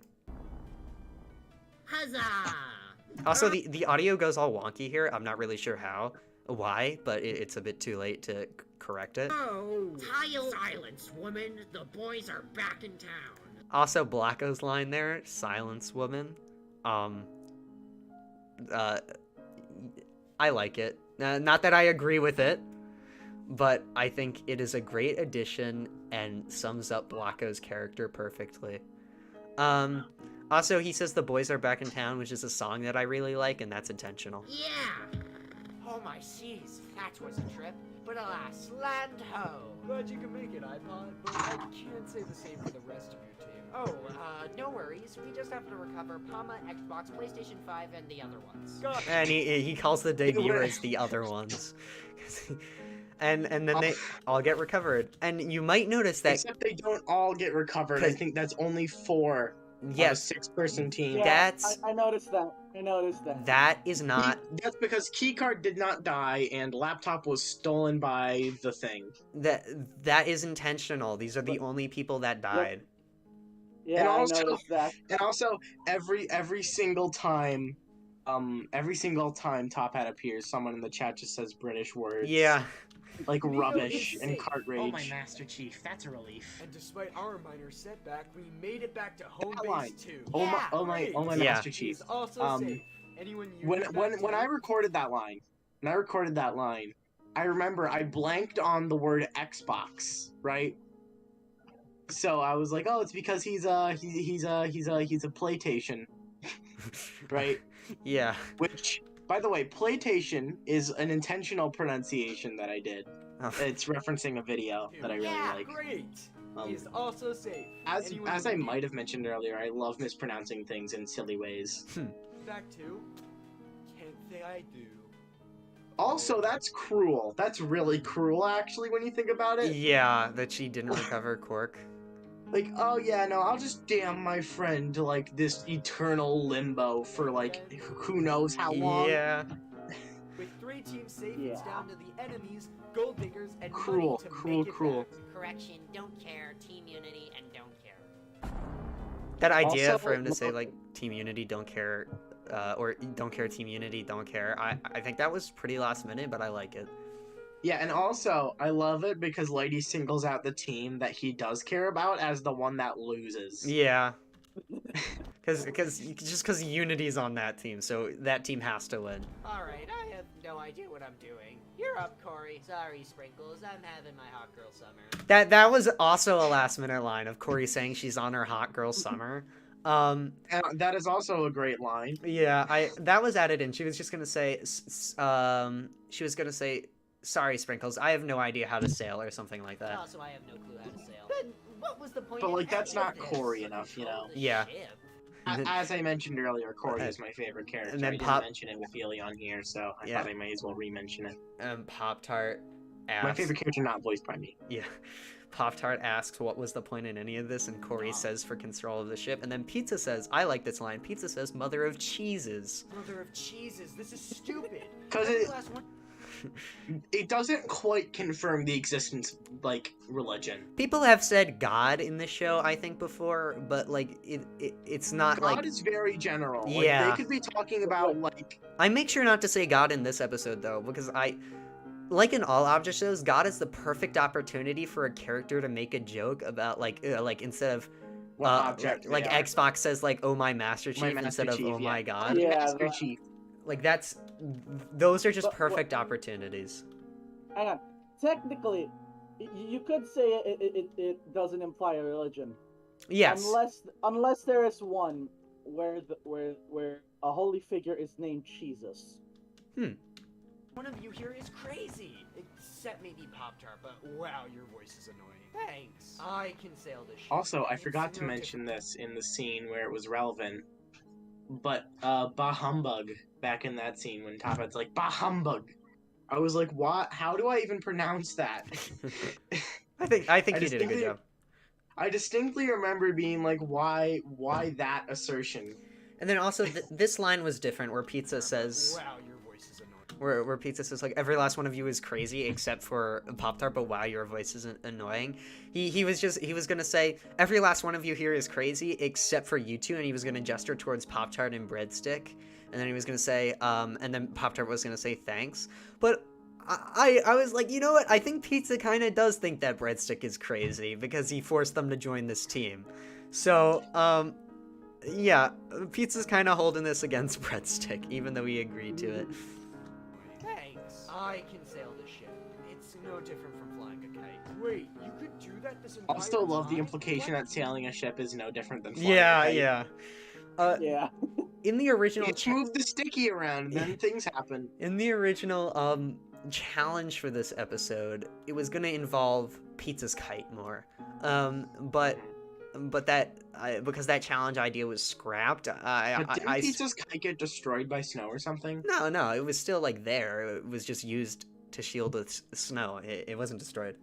It's a very durable kite. Why didn't you step in earlier? Because if we lost, that would give me a chance to be eliminated and stop it with this battle for nonsense. So Pizza is one of 4 contestants who have participated in every single season. The other 3 being Sticky, Pama, and iPod, if you can even count Sticky. Sticky didn't get to participate in a season, so he's pretty on board with wanting to participate in this one. He wants a second shot.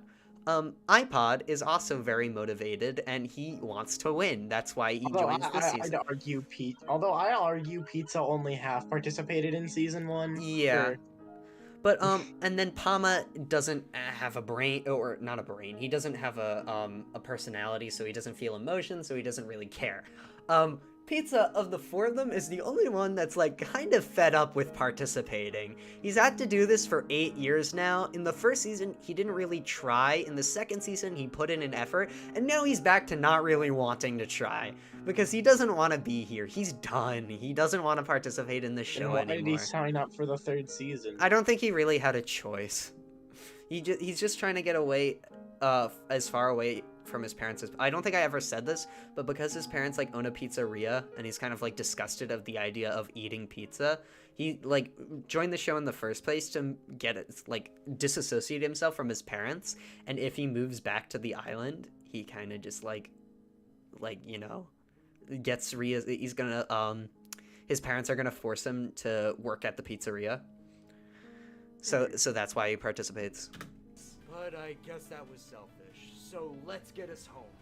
Also, this was an accident for the majority of Money's scenes for the rest of the episode. Their boat is faced the wrong way, so maybe that's why they're sailing so poorly. Hey, Pop-Tart's team is speeding up. Also, this scene was a visual gag that was added in at the last second. Like, geez, I know you're like on different teams, but like, could you help a girl out?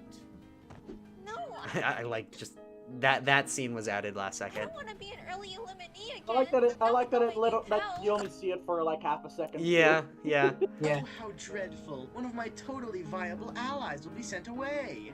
This line, it sort of originally was kind of there, but this line specifically, I do not think was originally there.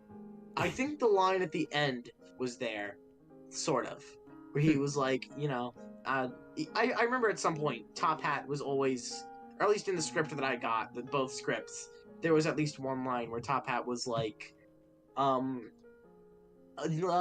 no, one of my allies will be sent away, and definitely not me, right? That's later. Yeah, the second one, there's two lines where he's like that. Yeah, in the original script that I think we recorded the script twice. Once was a previous iteration, Yeah. and once was this iteration. I think in the previous iteration there was only one, and in this one there's two. So there's a bit of trivia for you. Yeah, I don't remember the previous iteration that much, but you could also see for the rest of the challenge, Mocha is peering over the edge of the boat trying to look for her phone. Well, actively sail. Maybe that's why their ship's facing the wrong way. Yeah. Maybe a propeller or something to push us forwards? And then they both remember the kite challenge, where that's what Flossie did that made them lose. He pushed TP forwards. Wow, I have to hand it Although to I'd you, argue it's Willie. more of a throwing. Like, Yeah, well, they treat it as the same thing. yeah. Actually, I was thinking, my beautiful darling, you weren't a complete moron by picking these goodies after all. Oh, yeah. Also, I want to point out, whenever I hear goody, I can only think of this little-known CDI game called, I think it's I Am Means Labyrinth, right? I've never played. Where he refers to all the children that he traps inside of books as, like, little goodies. Oh my god. I think you're for either the children or the players. The player. I can't remember which, right? So, Like, oh, you little goodies. That's like literally his voice too. so this scene was kind of a last minute iteration where Pop-Tart asked to recover Fry and Kano. It wasn't meant to be in there, but the only reason it wasn't is because I forgot to add it. So like, it was always supposed to be in there. I just forgot to add it in the script the first time. Fry to or whatever. You'll also see that even though he says Fry to or whatever, like he's reluctant to recover Fry. At least he recovers Fry, because no one recovers Cheez-It this episode. I didn't realize that. The enemy's I actually back didn't up realize that. on the shore. It's left to the gold diggers and And you can I also mean, to hear. be fair, why would you recover cheese? Yeah, you could also He's like hear. the ultimate nuisance. You can hear Lighty shouting Team Unity in the background. left to the gold diggers and money for the win. Hey, watch it! Rick, are you alright? Yeah, I think so. Alright, good. I know this isn't the best time, but we have to get to Lady ASAP. Right, on it. Are you sure this is gonna work? For the first time? Let's hope. As long as someone doesn't screw this up! And then this is also a reference to episode 8. Trust me, Mhm. I won't. Geronimo! Oh, great. Here comes money. Money I is think a that's good- like the only time you'll ever hear someone being upset at saying, "Here comes money." Yeah. to the shore. Make it go. I didn't even intend that, but that's pretty funny. The last team safe. I can't believe it! We actually made it! So originally it wasn't meant to be the BFDI yeah sound, because you actually recorded a yeah, right, Variety? Yeah, I did. I remember recording a yeah. I remember being like, "Yeah." Something. Yeah, I ended up doing it because I realized I forgot to do it for everyone else, and then when I tried to record it, I realized that it didn't sound that good. Just like everyone collectively. It didn't give off the vibe I was hoping it to. It was, so I just used the BFDIS sound. And then Yeah, and then this line. I have something interesting to say about this line actually. go on. When we originally went to record, I shouldn't say originally, because this was the more recent recording. When we went to record this is, I think, the last line Top Hat has. I believe it is. Yes. And at the very start of the recording session where I recorded this episode, said that you talked about this line at the very beginning. That he has a woo, but I want you to say it like as blandly as possible, and this is how it was delivered. Actually made it. Right. Yeah. Not that I was ever at risk of getting out, but still. Woo. Like he's so unenthusiastic, like he does not care, because he's Yeah. so convinced that even if his team would lose, he would not receive like a single vote. Yeah, but I just find it funny that you mentioned that to me at the very beginning of the recording session when this is literally the last line Top Hat has. Whoops. Oh, my statue of Anne. Does that leave us on the chopping block? Unfortunately so. I find that very ironic that it's also like each season so far has the host had a bias towards certain people. Like Jade was friends with Baggy Lighty and Saki, so he was kind of biased towards Slacko, and they were the last team to lose. And Lighty's biased towards the Gold Diggers, and they were the first team to lose. So bad luck, I guess. Yeah. Dang it. And Pyle like falls flat on the floor. For elimination first again? And Brick is actually wrong here. As Bookmark is gonna point out in the next episode, just a quick spoiler. Not many of the contestants know, but the first challenge they participated in wasn't like the first challenge with teams wasn't the first challenge. It was the second challenge. And there was that first episode with the 6 people and participating in Stupid Smosh Sisters, but Blackout and Bookmark are actually 2 people who have been up for not up for elimination, but participated in the first 2 challenges and be up for elimination in the second. That doesn't really make that much sense, but fun fact. But Bookmark is the only contestant to be up for elimination twice in a row. I will say that. So, yeah. Indeed, which means the So we have now been live for 3 hours. Yeah, and just about time because it's almost done. one of the Gold Diggers to eliminate. I don't think I ever like went into the backstory of the other characters. I'll just go into the backstories of the Gold Diggers quickly. I just thought it would be funny because Goldie is from another dimension, so he doesn't really understand like the lingo of this dimension. So he thinks that Gold Diggers is just someone who digs gold. Which I'm sure he doesn't find weird at all, considering he's a gold ingot.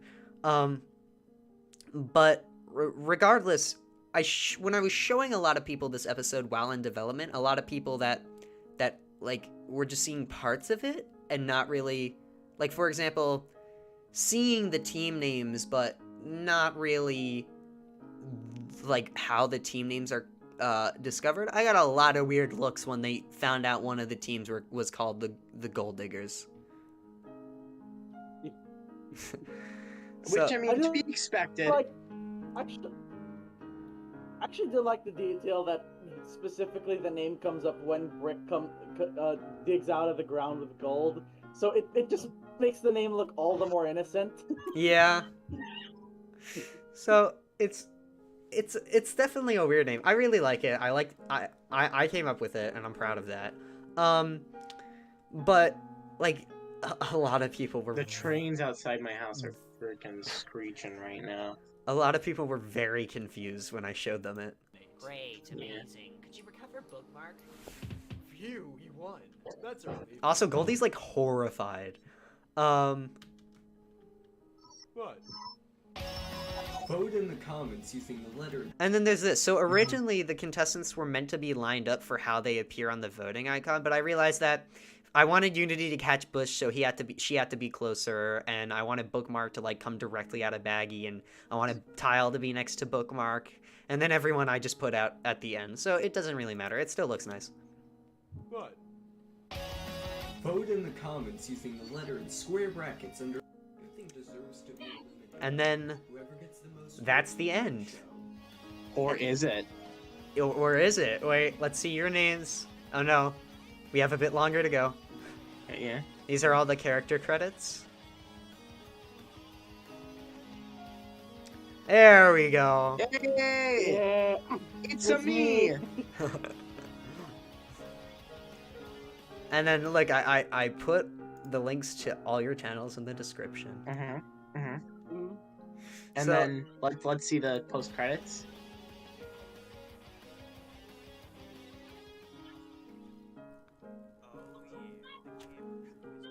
They're being repaired after being thrown in lava.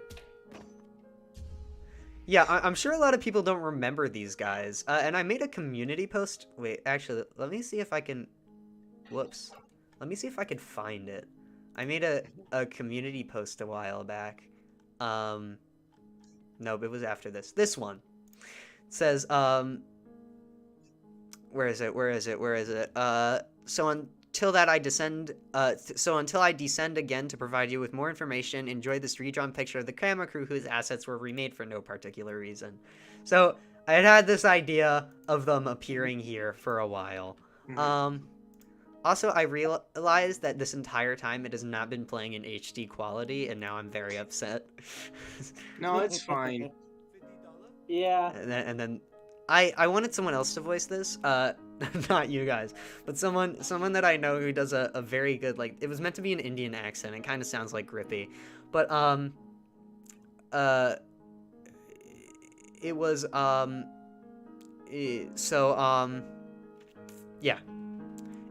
it was cut. I couldn't get them in time to do the line, but I still think it ended up nice. Also, I made this wrench asset just for this, like, 10-second scene. It took me, like, 30 minutes.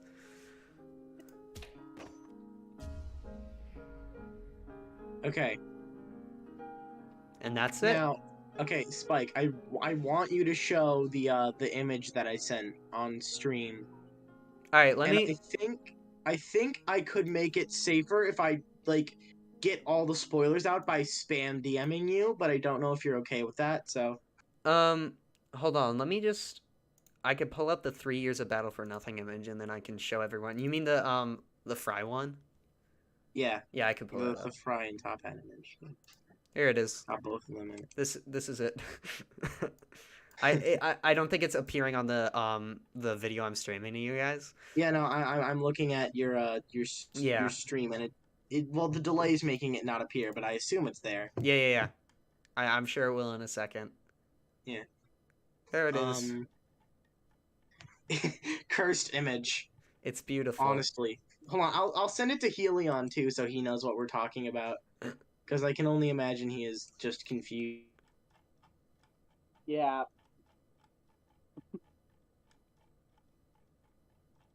It's beautiful. This is I think I did this when I was, like, telling Variety what characters I wanted him to voice. Use image if it sends in time, which image got every character I voice. And also my Wi-Fi seems to be dying a little, but okay. Yeah, there you go, Helion. It's sent now. Nice. That's the image that we're talking about. Yeah, I think it showed up on stream, like, just as you sent it. Yeah. On Discord. So that's the episode. Cursed image. I have been working on this for 2 years. While this iteration Hopefully the next episode doesn't take as long. Hopefully.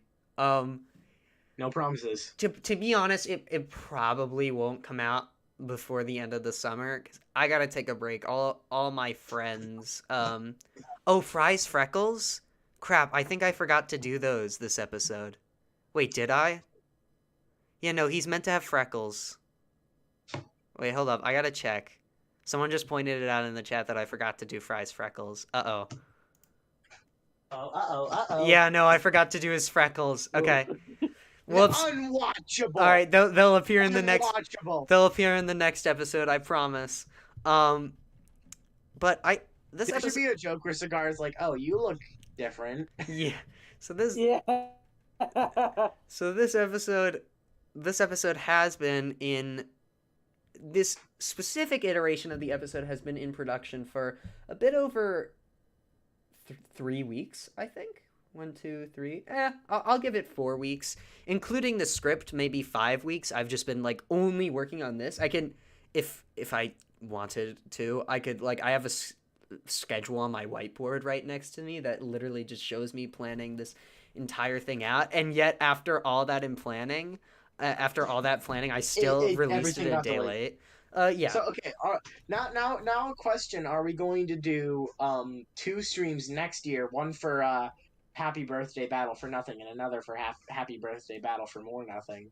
I'm not sure. No, I'll probably my plan was to always just rope them into one. That's why I wanted to release it on the 23rd. That was more of a joke. Yeah. So it'll just be Happy Birthday Battle for Nothing and Battle for More Nothing, but I'll probably just do Battle for Nothing because 4 years of Battle for Nothing sounds way cooler than 1 year of Battle for More Nothing. Yeah. Even though Battle for Nothing is in a lot of ways the inferior season. I had this weird dream. Trans cigar. What? Anyway, so oh, that was a laugh. I laugh. A lot of people tell me I laugh very weird. Right? When something coughs me off guard, I laugh immediately, and it often just bursts out of me. You know, like a shotgun blast. What was I gonna say? So yeah, this episode has been in production or it has been constructed so far for over 2 years, and it has been worked on for a year, and it has been animated for the past 5 weeks. The past the 3 days leading up to the release of the episode, I got no sleep. I pulled an all-nighter trying to get the editing done. You told me that. You told me that you didn't sleep for 2 nights in a row. Which is why this live stream has been delayed. Which is why. Fun fact: I also haven't been sleeping for no reason. I've just been coincidentally not sleeping very well. So that's why this Luckily, live stream. I woke up at a decent time today. That's a lie. I woke up at 3 a.m. Yeah, I got 15 hours of sleep tonight to make up for the ones that I've been missing. Mm-hmm. So that's why this episode was delayed a day, because method acting, Jade. I just was not up for doing this, but now I am, and I did it, and someone said I laugh like if Mickey Mouse had helium. Like Cheez-It. Like Cheez-It. Someone said multiple times that Cheez-It sounds like Mickey Mouse. Yeah, multiple people have said it, cause he does. And just like Mickey Mouse, he owns a large corporation. No, that's a lie. A lot of the voices have changed, I've realized, because I have not recorded in almost a year. Yeah, almost a year. And they've definitely changed from the first episode that appeared 3 years ago. A funny thing called puberty. I say this to everyone, but I think I said this on the live stream too, but very funny that coincidentally all characters, including the ones that are 23 to the ones that are 7 years old, all hit puberty at the same time. Canonically though, Flossie did hit puberty at the age of 9. I do want to pull this off. This is a that's a very young age. This is a website. Yeah, you mentioned this before the stream started. You want to show off this website? Yeah, so this is a website that I have. It's not currently up yet. I don't know how to get it up. I believe you showed me it's got that it has character descriptions. Yeah, it's got information for Battle for Nothing, the Great Spike Showdown, and all the characters that will be in it. Here, actually, let me share that with you guys, so you're not just looking at a blank Battle for Nothing screen. Yeah. There we go. It has information for all the great Spike Showdown characters. World of Spike, which just has a bunch of pictures of Spike on it, because I haven't, like, animated for it at all. And then this little comic series that I might be working on called Battle Beyond the Contestants. You might notice that Polka and Blocko... Where's Blocko? You might notice that Polka and Blocko are in this. Because Polka and Blocko... Pizza, it looks like. Yeah, but he's a different pizza. Okay. Polka and Blocko were actually originally created for this show and then kind of, like, moved over to Battle for Nothing. And you can also... We have Master Ball over here. Is that like... no, not Master Ball. Great Ball. His name is Grady. This isn't, like... This has no ties to Battle for Nothing, though. This, I have no plans on making this into an actual, like, thing. It might just be a comic series that I make when I'm bored. Someone said glorp. Yes, the glorp is the thing that lives inside of the Spike. And it doesn't work. But... And the real thing, the only part of the website that's been completed is the character section of Battle for More Nothing. We have team right here, and it's got everyone on it. There's fun facts for all the characters. Some are funnier than others. Hold on. There's one that I'm pretty sure made me laugh. If I can go find it quickly, because you sent some of these in. Yeah, I sent them into the chat. We have a little, like, production server, which we're actually in right now. We're in a little production server. So you've sent them. Keycard. There's Keycard's fun fact on the way to the island. One of them made me laugh. I just need to find which one it was. Was it the irrational fear of refrigerators? Yes, it was that one. Okay, I'll show that in a second. On the way to the island, Keycard constantly kept warping out of the box. It's a surprise he was able to warp back in at the last second. And then Xbox says Xbox is the beta Xbox Scarlet model. He refuses to upgrade to a proper one, having an irrational fear of refrigerators. And then being born in 06, PlayStation has received... So good thing refrigerator never participated, huh? Yes. PlayStation has received 3 model upgrades from a PS3 to a PS4 and now a PS5 with original names. There's a few other funny ones. Let's pull up Top Hats. Top Hats is pretty good as It's not that funny, but it's Top Hats, and Hattie's father is the current mayor of Homeland, as a hat in their lineage has run and won mayor for centuries. Piggy loves to throw on his pair of headphones and take a walk through the city strutting his stuff. He stopped after he fell into a sewer grate. It's just goofy stuff like this. Some have been said in the show. Some were actually said on this live stream. But the website will be available in a bit. Wait, is there a MePad in Battle Beyond the Contestants? It's just iPad. It's designed after MePad, but it's just called iPad. Then we have villains. There's a bunch of fun facts about the villains. Oh, these are, like, cool. Yeah. Team villains. Excluding the director, there's exactly 8 villains. Oh. So they could, if they join the show, they could be on their own team. Yeah. It's just like the enemies, but without the flair, though, so. Yeah. That the enemies aren't actually, like, evil yet. Yet. There's a bunch of fun facts, like, the Black Orb used to, like, using his magic to turn snow into different colors, then the whole evil thing happened. CCTV is the smartest of the camera crew, and also the only girl, making the horrifying things she witnessed all the more detrimental. Despite not being very book smart, Jasper did develop a love of writing and poetry, which is more than what his dyslexic brother can say. King Jasper thanks himself for his kids' success, neglecting the fact that he sent them to a random dimension and let Rubik do all the hard work. King Potty didn't actually know. That's wrong. If he took Queen Panny's sister or not, leading him to wonder if he was actually her sister. Old Timey used to be the head of Campton's, this is never said in the episode, but the director and the camera crew are from another dimension called Campton, which I really like. Old Timey Because used they're all to... cameras. Yeah, Old Timey used to be the head of Campton's mafia organization, but was kicked out for unknown reasons. Former Queen Jade decided to live a normal life in the Gem Cavern with her husband amongst her people, supporting her son's rule. After sneaking to the Homeland dimension and discovering the internet, security began reciting every dead meme he could find, which is a reference to BFN 8, how he says "Okay, Boomer" to Old Timey. So for the villains, there's for the extra characters too, Clarinite and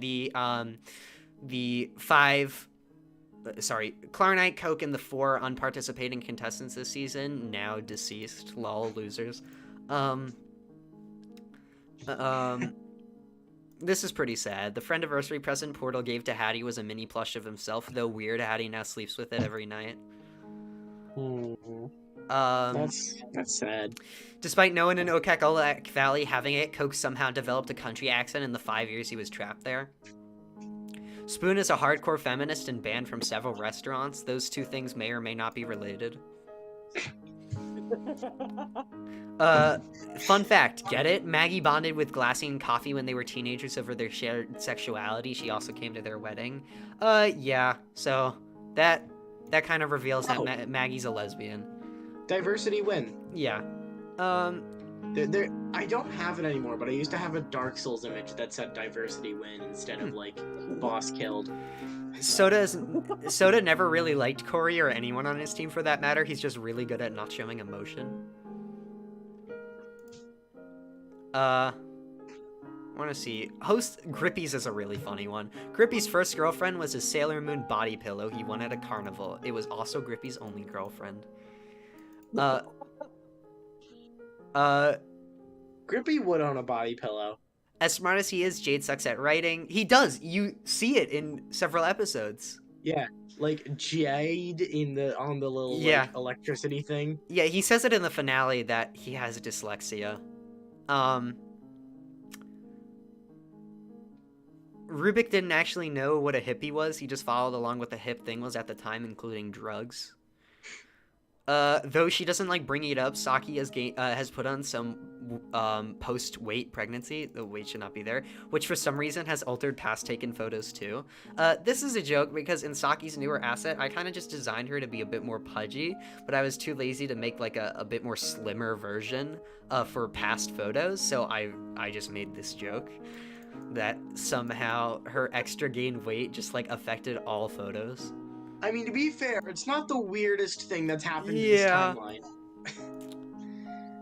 Vroom. Buspass knows how to speak normally, however she makes the conscious and cute choice not to. When Cookie gets a bit too on edge, she likes to nibble a chunk out of herself to calm down. Dust Bunny is convinced she has brain damage. Dust Bunny is unsure why she is named Bunny due to the lack of a bunny's existence. Unfortunately, her parents are too dead to ask.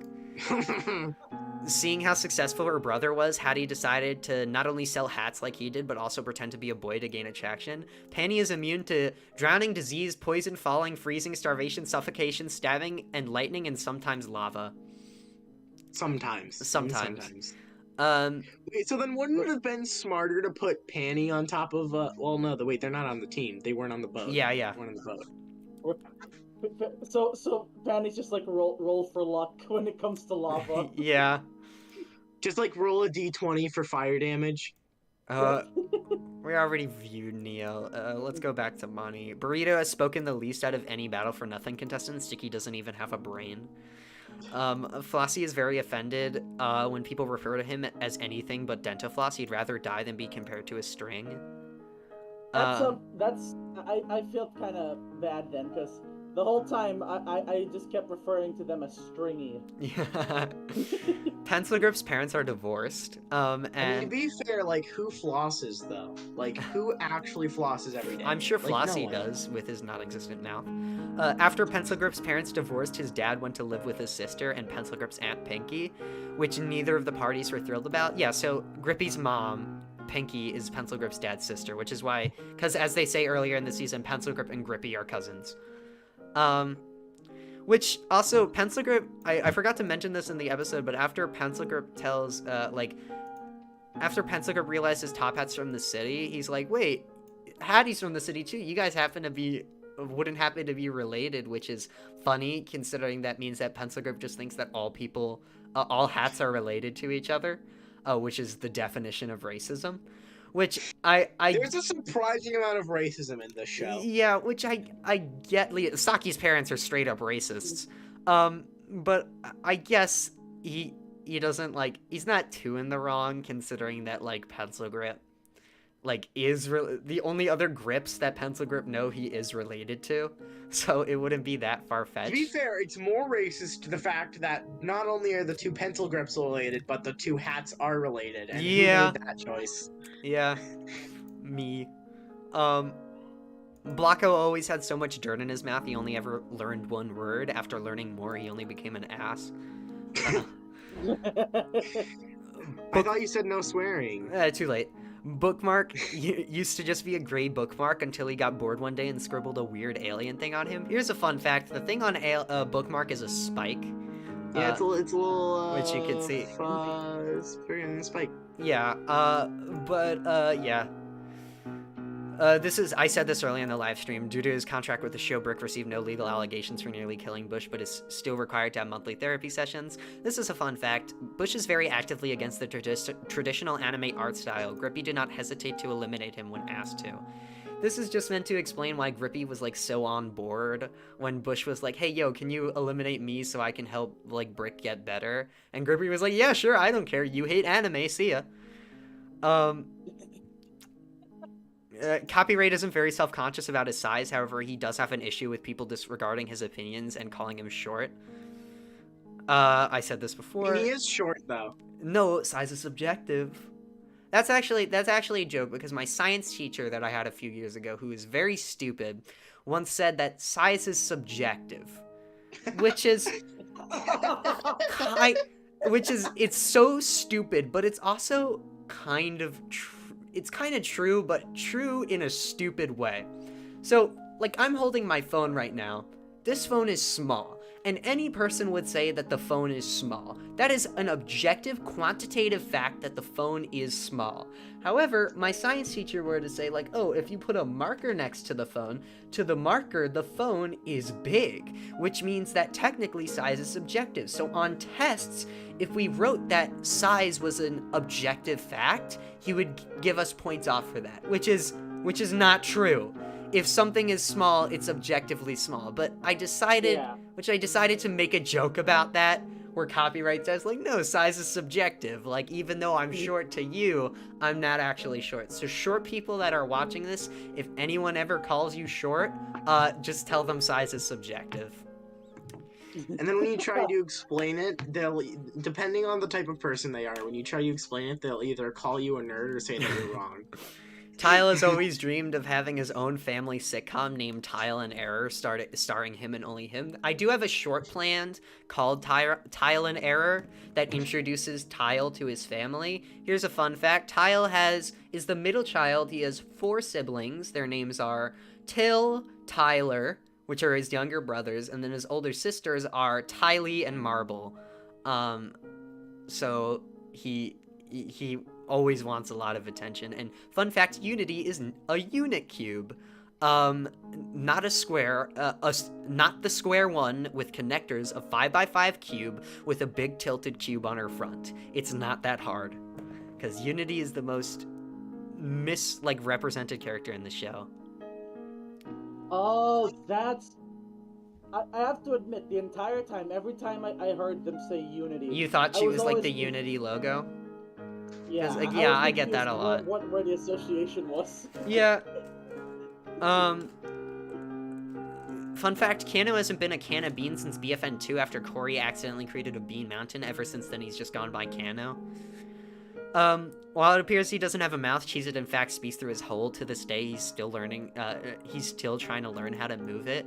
This is just a reference to, Donut from BFB, how, he can move his mouth. Cheez-It cannot.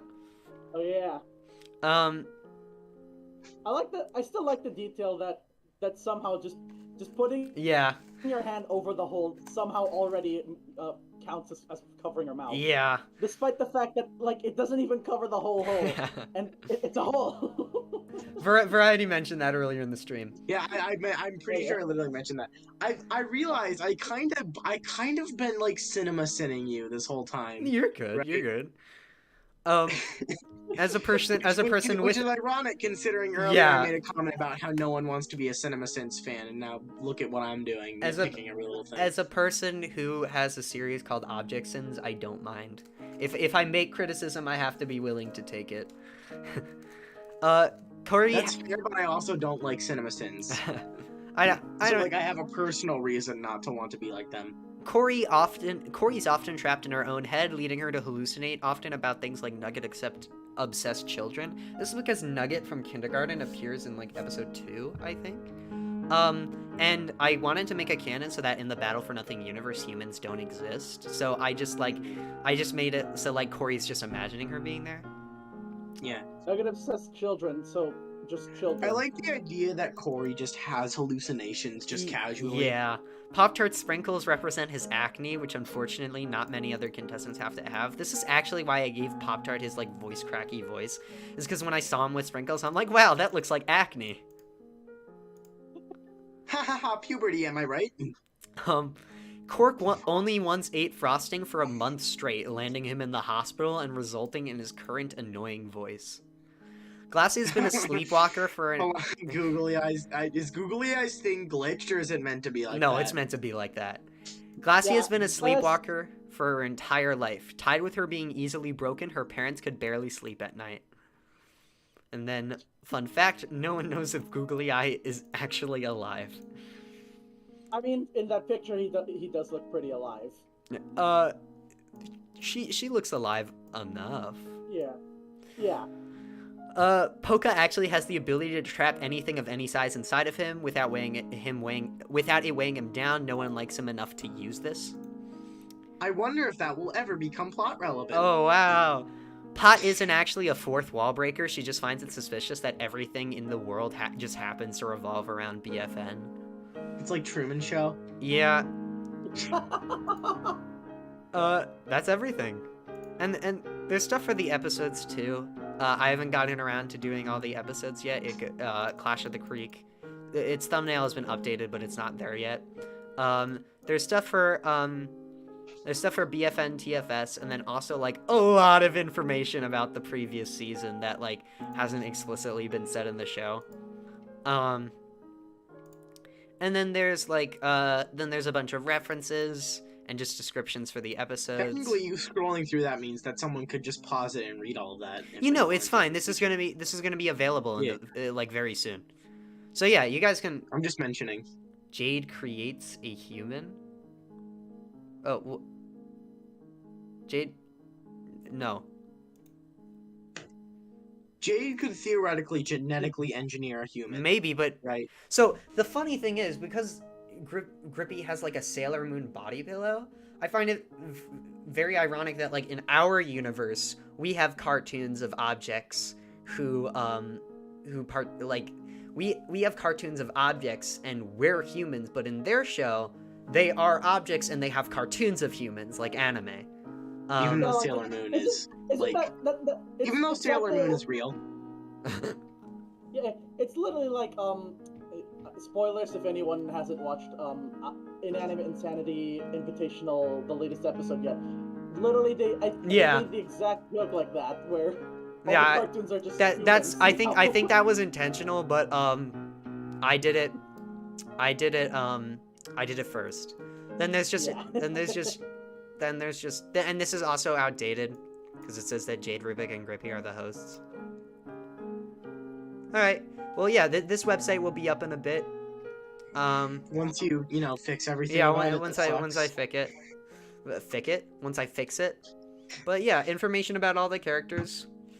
Someone asked, is BFN TFS gonna continue, or was it episode 1 just a one-off thing? I did plan on continuing it, but I got like a sense of motivation to work on Battle for More Nothing. You can probably like continue it when you lose motivation for Battle for More Nothing. Yeah, I might continue it, but for the third season to continue, I really only think you need the first episode to get a grip of it.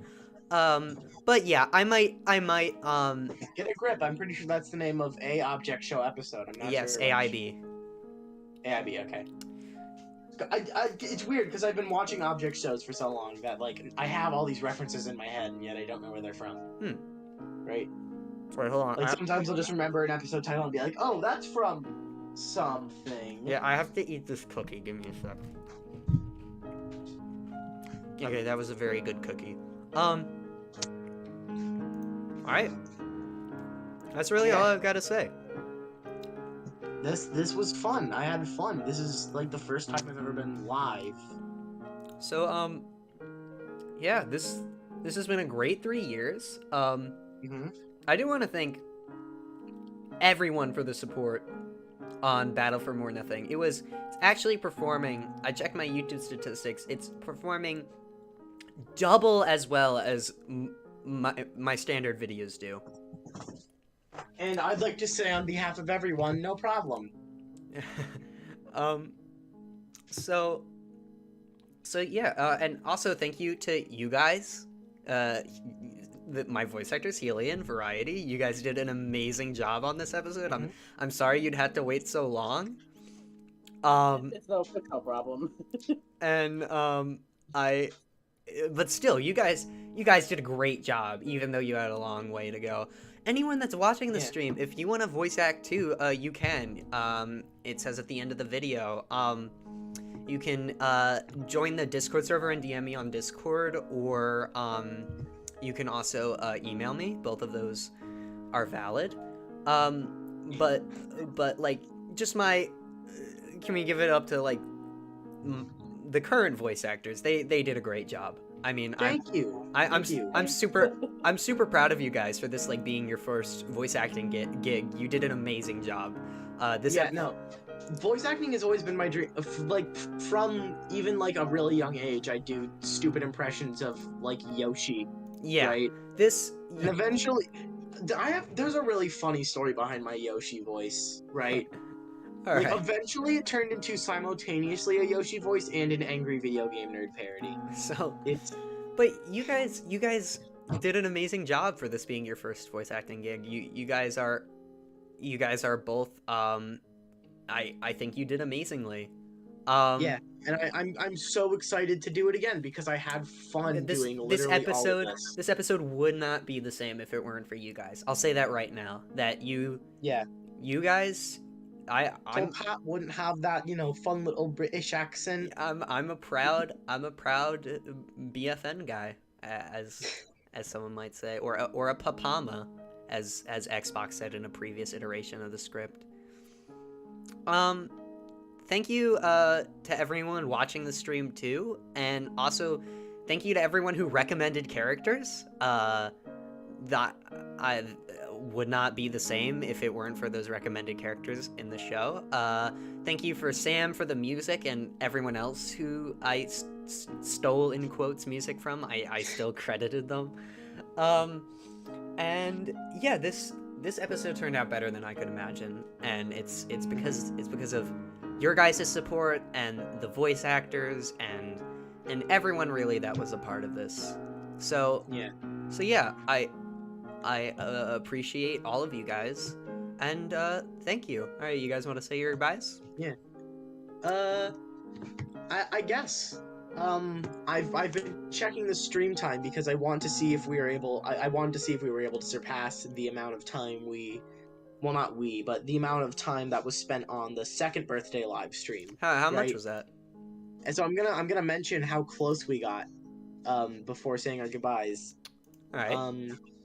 So, the Battle for Nothing second birthday live stream was 3 hours, 42 minutes, and 41 seconds. So close. And Battle for Nothing third live stream is 3 hours, 37 minutes, and 14 seconds so far, at least. That's increasing every second, of course. Yeah. Right. All right. Well, it's surprisingly close. All right. But, yeah. Goodbye. I really enjoyed this. This was fun. I love being just on camera and being watched, It's very nice. It's very comforting to me for some reason. Right? Anything you want to say, Helium? Not really. Thanks for, yeah. Thank you all for watching and all that. I'm still really glad to be a part of this. Yeah, you guys did whole great. thing. Yeah. So now we need to like all try and say bye in unison, but we're gonna mess it up because of delays or whatever. And it's gonna be really, really funny. Except it's not gonna be funny because I said it's gonna be funny. Okay. Okay. All right. 3, Okay. So 2, 2, 1. 1. Bye. Bye. Bye. Bye.